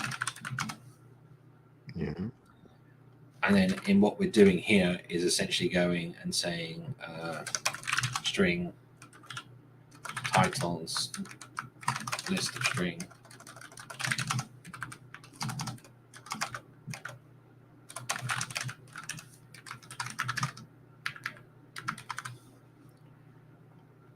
And then titles index equals title, right? And then we want to shader a microtask and say, actually, we could do that in set state. We could also just do a little optimization and say, is it any different? So if this does not equal title, then we want to do it, right? No optimization. All right. So now we've done that. Title was index. Now I'm going to here, and it's the active index, right? So now we're always going to be showing the active index title in the bar. However, obviously there's a problem here that we don't have that many items in our array at the beginning. There's a couple of different ways we can do this. We can preset them, obviously blank. There's a bunch of. This is IntelliJ, which is the same as Android Studio, but without the Android stuff, because you don't need it. Yeah. So there you go. Second page, third page, second page, first page. Now it's changing the active one based on the titles that we've registered. And the point of putting them in the build is that we could now have like the title changing, right? I mean, you can report the title at any point now because you're reporting the title for the page that you're on. Obviously, knowing the index, not so great. So what you probably want to do is have like an enum or something. That way you can change the order of them and not be hard linked to an index order. The other way of doing this again is also put this, in the correct way in terms of doing this right now is to put this in the init state. So we're essentially reporting what we want the page of this to be. It's all about like the person that was asking this question was more around the fact that they want the page to denote what the title should be, not the and that there might be many reasons on how you want to approach that. Trying to think of a good example of what I'm talking about. Whilst I'm trying to code, it's not very helpful. Let's just do this. Right, third page. Okay, so that's slightly better, right, in terms of how we do this. Right, second, third. There you go. You can also do a neat trick. Let's say this is about. Okay, so now what the model that we're using here is what's called notification or event. You can say event. We're telling the parent that at this position do this, right? So now what we could change this to even use the inbuilt notification system inside the widget, so it could report up the tree, and the parent knows, oh, this message about changing the title came from this page, so it's now the active title for that page. We do that way. Another way of dealing with this is to tell the active page that it's now active. That can be more important. So what we're going to do, let's say on one of these pages, I want to do something different. So what we're going to do, we're going to have a animation controller. This is almost a contrived example, so there's better ways of doing this. What I'm going to do, it's particularly a ticker mode, but for an example, this is a good option. So we're going to do the usual single. So we're going to basically provide a little animation on the screen, duration. So the only two things you need are duration, how long you want it to go for. In this case, we'll say make it pretty slow. Yeah, that's about right.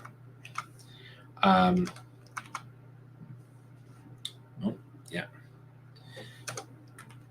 And what I want to do is, I want to change the position of a widget. We'll do a box, decorated box.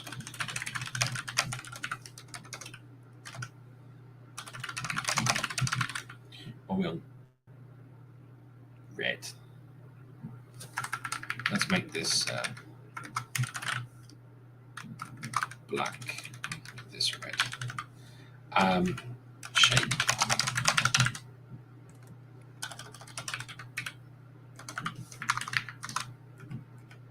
All right, what have I done here? Why is it complaining? Because it's not const. Is it? Oh no, because this is a box. Oh god, goodness me. That's stupid. Sorry.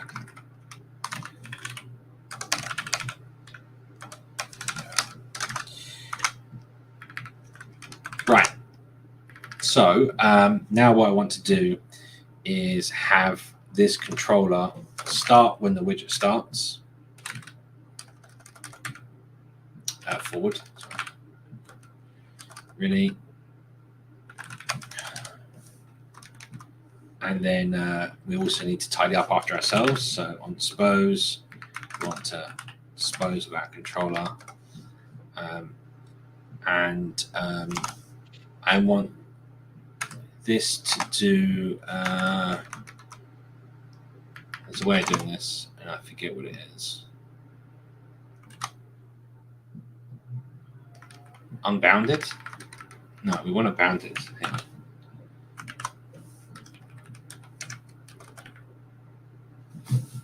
How do we do the ping pong effect? I feel like I'm forgetting this.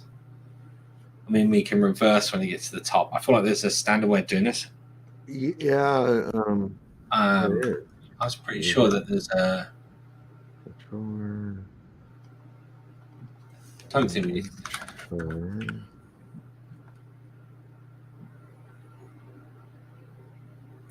Well, I know our way of doing it, so I'm just going to chuck that in there. It doesn't feel like it's the right way, though, and that is we can monitor the status, and if the status becomes dismissed, which is it's at the end, then we can then say controller reverse, and then conversely, if the status becomes was it started or something is completed. Completed is repeat. It's repeat. Reverse equals true. Where was that? What, in forward? No. You call repeat on the controller. Ah, that's what it is. Yeah. Hang on. Yep. That's the one. That's the one I was thinking. That's the equation. Yes. Right, and then the period equals the duration. Yeah. Amazing what docs actually have in them. Yeah. That's what I was looking for. Okay, so that's going to repeat this animation controller, and then what I want to do is we're going to make a dot move up and down the screen because why not? Yep. So we'll change our alignment of our widget.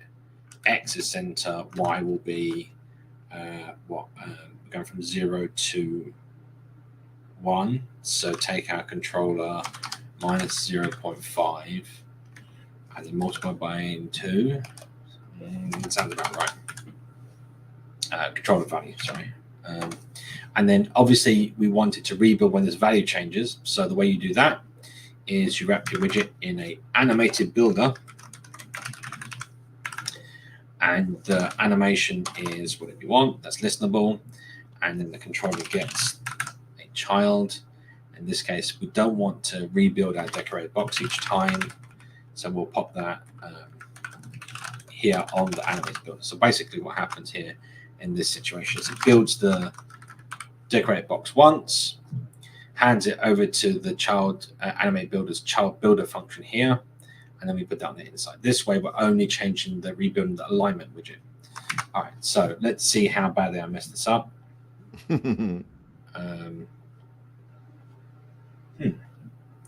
Let's remove the placeholder here for a second. Don't see anything moving. Neither do I. Why is it? Oh, hey, a minute, it's not building because it's green. Didn't I make it? Oh no, it was number 2. All right. So for some reason, my scroll view is way too big, and I think I messed up. I'm pretty sure I messed something up earlier. I want to try something here. Sometimes your scroll is too big. It's the story of my life. Yeah.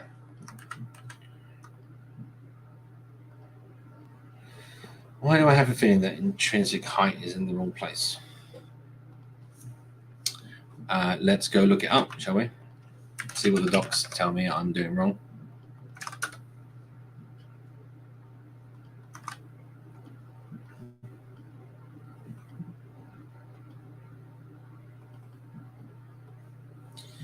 Right, so single child scroll view docs. Let's make that bigger.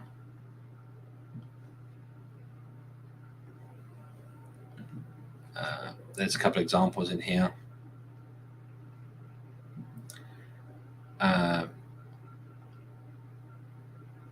Okay, so single child scroll view constrained, just define your own minimum.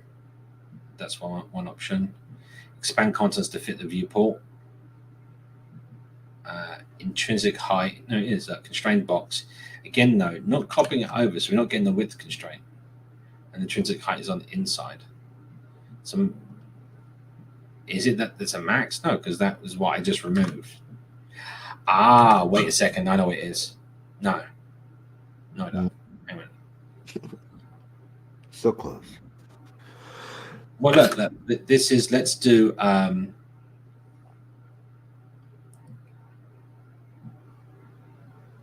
yeah, I mean, let's do this and just see what happens. Something's definitely not right, but half of me is like, can I really be bothered trying to solve this right now and just move on with things? But you know, let's just see. Constraints. Let's put our sorry for the scroll. Right, where's our second page? Let's put a wrapper placeholder just so we can see the extent of what we're doing. Yeah, see that's still too big. Besides the fact that our this isn't coming up because we don't have a size, so that's my font size box, square, dimension 36.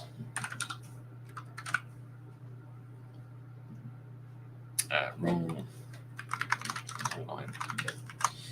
Right, there we go. So there's our ball moving up and down. It's working, but I want to fix the height.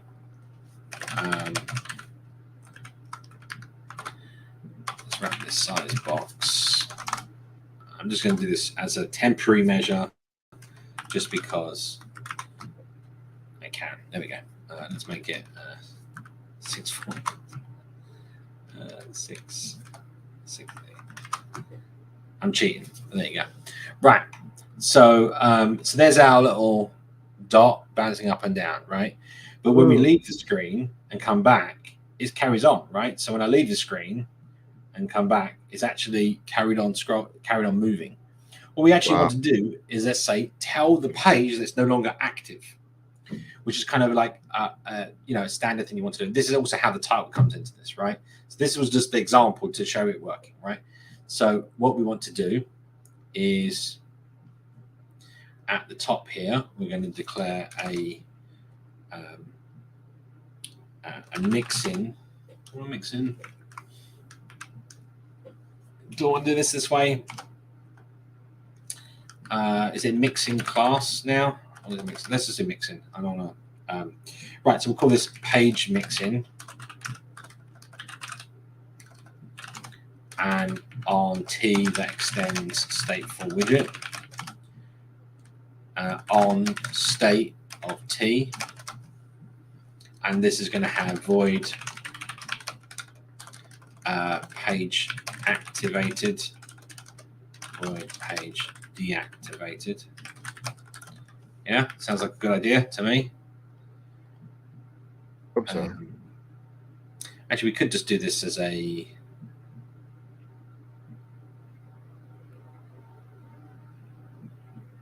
this works, right? So now if I go to my actual pages, we can now say this is with page mixing. It knows that it's on a state, so it will fill in that for us. But now we need to implement the two missing methods. Let's pop them in here. So when this page becomes active, guess what we want to do? We want to set the title. We no longer need index then. And instead of doing this home state of, what we can do is make this a bit nicer. If we go up to our home page, which is here, we can now say static like set title.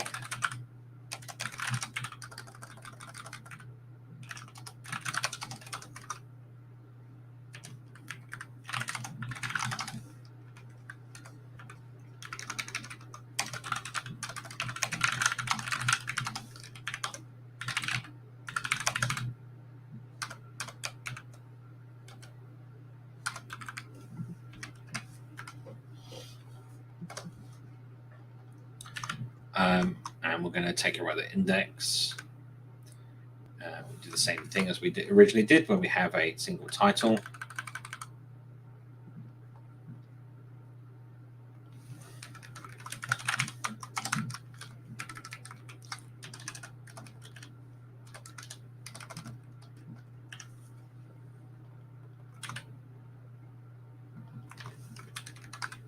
Okay, so we'll start off with an empty string. Like that. Okay, so now we've started off on an empty string. We can set the title at any point, and then each of our pages. So we can actually make a requirement that the page has to have a mixing with page, or we make it optional. Let's do a couple things here. So print page 1 activated, home set title first page. Is everyone getting anything from this? I want to make sure everyone's learning stuff and this is actually helpful. People are still watching, so either they've left and they're letting their cat watch the last part of the show or something. But they got one of those those things that just in the space bar and everything. Hey, you're still getting credit for it for hours of broadcast. That's okay. All right. As long as they stick around.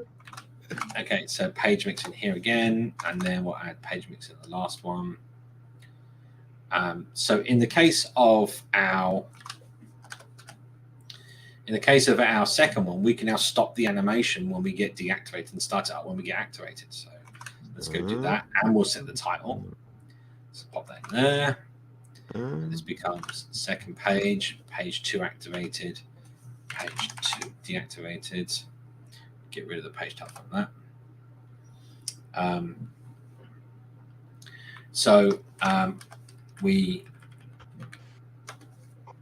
When the page is activated, if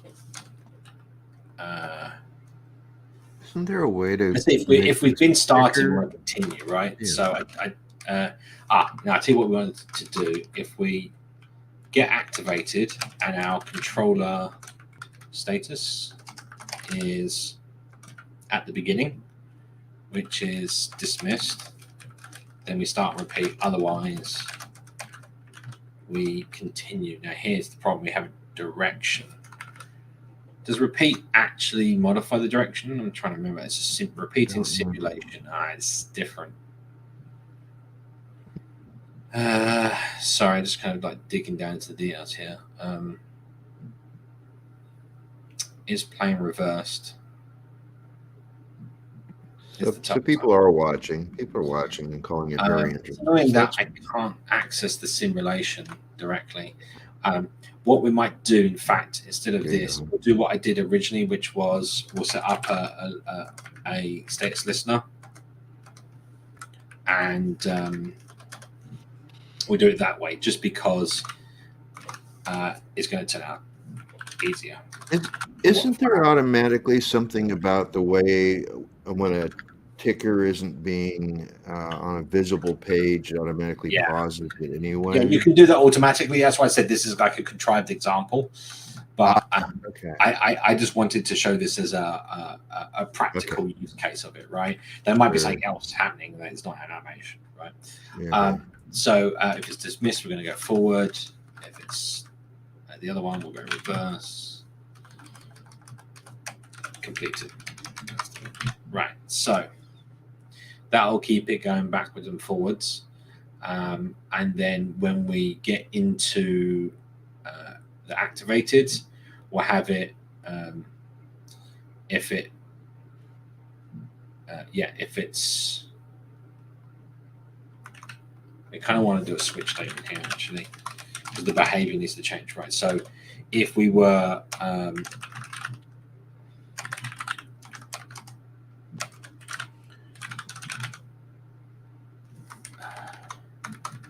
so if we're dismissed, I think I might not have my Flutter version set on this project. Whatever. I don't want to mess around with that right now. So if it's dismissed, then we want it to go forwards, or its case was going forward, then we'll continue going forward. If it's the other two, then we're going to go in reverse. I feel like this is a bit all too much, right? This is all the distraction from what we're actually trying to achieve here, but I don't know, we're here now. So then when we get deactivated, then we want to pause the controller. So that is a cancel.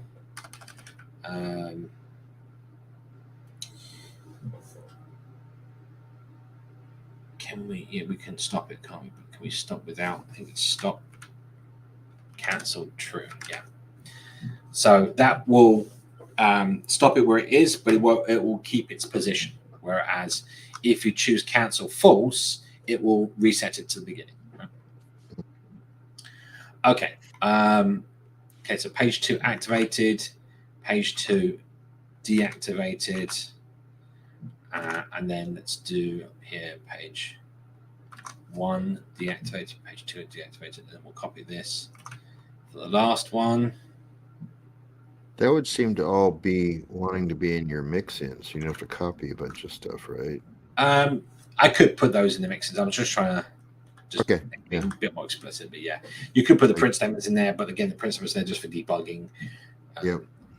Again, like the implementations at the moment, the mixin has no implementation. If we're to have this, we could do a default implementation. Again, we need to provide an index. Yeah, I know. It's just Right. So third page 3 activate, deactivate. This is just for debugging, and now we can get rid of that. Okay, so now we've done this. This is great. So now we restart, and what's going to happen? Absolutely nothing. So the reason for this, this is good. So the reason for this is we've done these lovely functions. We don't call them, right? Oh, we need to tell it that it's when it becomes active. So if we go to our index stack, when we change our index, that's when it becomes active, right? So at the very beginning, we want to, we could do something like this. We could say set page. Couple of different ways of doing this, and I'm going to do it like this.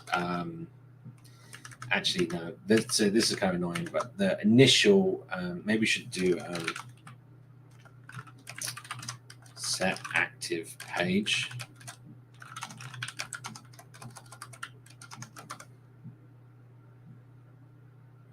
I don't like it.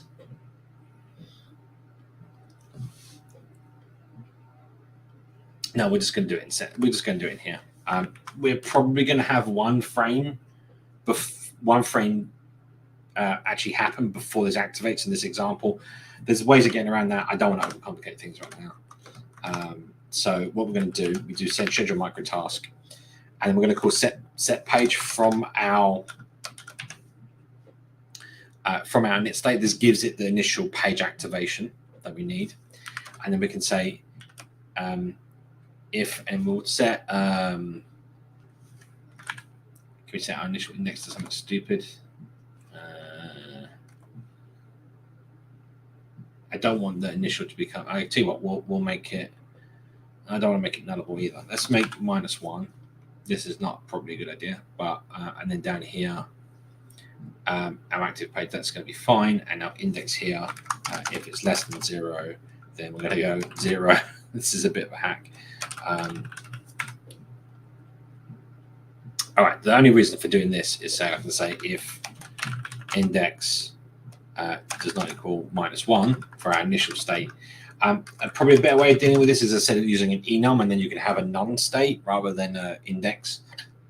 But it'll do for now. Anyway, so now we've got our index of -1. If it's not -1, then we want to deactivate the current page. Okay. So what we need to do now is to be able to get those current pages and call them. So we do that with keys. We say page keys, global keys, and we want an array of global key. and we're gonna, when we initialize, again, there's ways of like we could pull this out into a widget to manage the pages, and then we could then pass in an array, use that array to generate the array of global keys. There's a bunch of different ways of doing this. For now, we're just going to have global keys, add global key for debug label for page 1, page 2 and 3,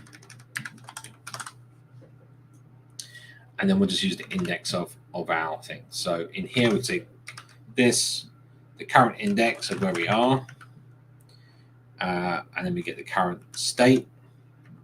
Now suddenly we're like, oh well, look, we can't activate. Where's our page deactivate? That should be here, right? This is because we need to actually add what these are. So you can now say page mixin.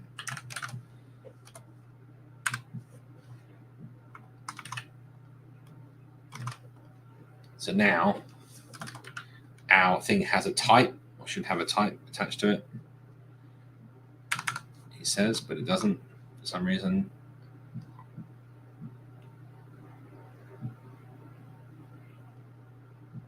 Am I missing something? Yeah, we'll have a look here. Yeah, page mixin. Oh, they are page deactivated. Sorry, not deactivate page. Anyway, there we go. So there's our. Well, it will be nice to do that. Okay, so now that's, and then the next one, once it becomes activated, there'll always be one at least activated, and this one becomes activated, right? I'll be right back. No worries. So, okay. Now we just need to pop these keys on the widgets. So down here.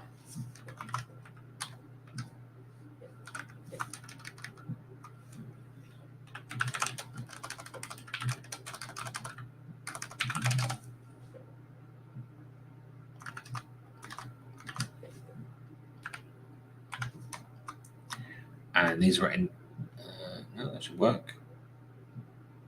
Oh, yeah. Okay. Restart. Let's see, what do we get in our log? Oh, that's the wrong one. We're debugging or we're running? Oh, it is running. Okay. So first problem, I don't see it activated, but that's, I would expect to see that. So let's choose this page. Look, page 1 deactivated, page 2 activated.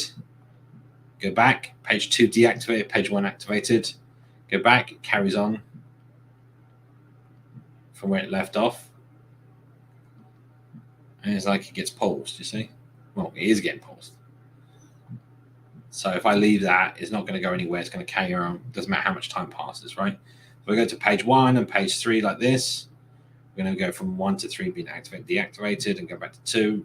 And where did I leave that? Yeah. So it's at the top now, right? So it's around here. So go back, carries on from there. Cool. So for some reason, my -1 thing didn't do the job. So let's do a hot restart. We don't get the initial page activation, which is interesting. Set page schedule microtask in underscore index. That's because I did it on the wrong thing. It should be indexed. There we go. Let's try that again. Maybe. No. Well. I'm going to leave that as a. I'm coming. Like we're running over time already. I'll leave that for a task for the viewer. So we got our bottom tabs and some animations. We dealt with some scrolling. Wasn't there something else we wanted to do in here? I don't remember. I don't know. Yeah. That didn't quite do what I wanted it to do. So It's weird. interesting. I'm not sure what's going on with that height. If that's something else going on there, I have to go debug it, and I can't bother right now. All right. Well, as much as this is not perfect, I will pop this right up now on Zgists, and then you can all grab it and have a play. And what we're going to call this one? Just Humpday Q&A. What's the 15, 11, 23 dot.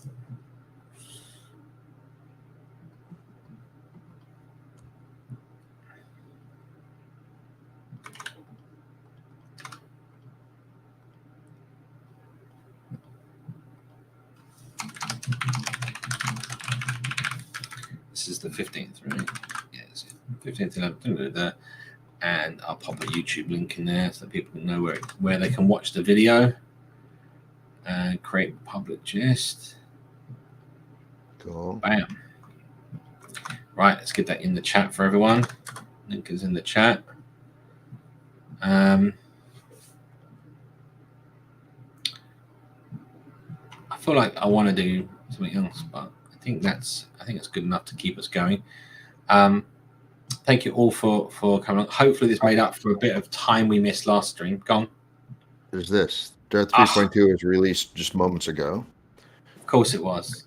Should we have a look at the release notes? Do we want to it's kind of meh. It solves a problem of type promotion. It's a point release, so that kind of expected. Let's bring this up on the stream. I was hoping for inline classes. They're only still an experiment, even on 3.2. So, but it does solve another issue, which is the promotion stuff. I'm sure you'll be pulling that up in a second because you're good at being able to click on things and bring things up. There we go. Yeah. So what we got here? 3.2, 15th. Expanded type promotion. Oh yeah, I knew about this one was coming. Yeah. So this is the flow analysis now takes into account private fields that can be nullable. So it knows that it can never be nullable. So you don't have to exclamation mark it anymore, which is really nice. You don't have to bang it anymore.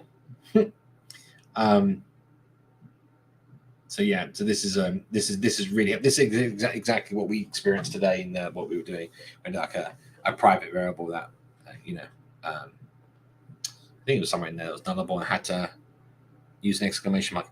Yeah, Booling, you just joined, and yeah, you completely missed the entire thing where we're talking all about you. We were slagging you off and everything. No, I'm joking. No, so yeah, go back. We wasn't just your thing, though. We kind of went on tangents, but we did like pretty much, I think, about an hour and a half just doing it. But we got your bottom nav in there, showing you how to change the title, page activation. There was a couple of different approaches along the way, so you might want to go back and watch it. But hopefully they got your question answered. Anyway, luckily it's all on tape. It's all been taped. It's all on tape. And there's one other bullet item on 3.2 release, which is just basically corrected inconsistencies in type promotion behavior of if case statements where the value being matched against throws an exception. Wow. Interesting. Oh.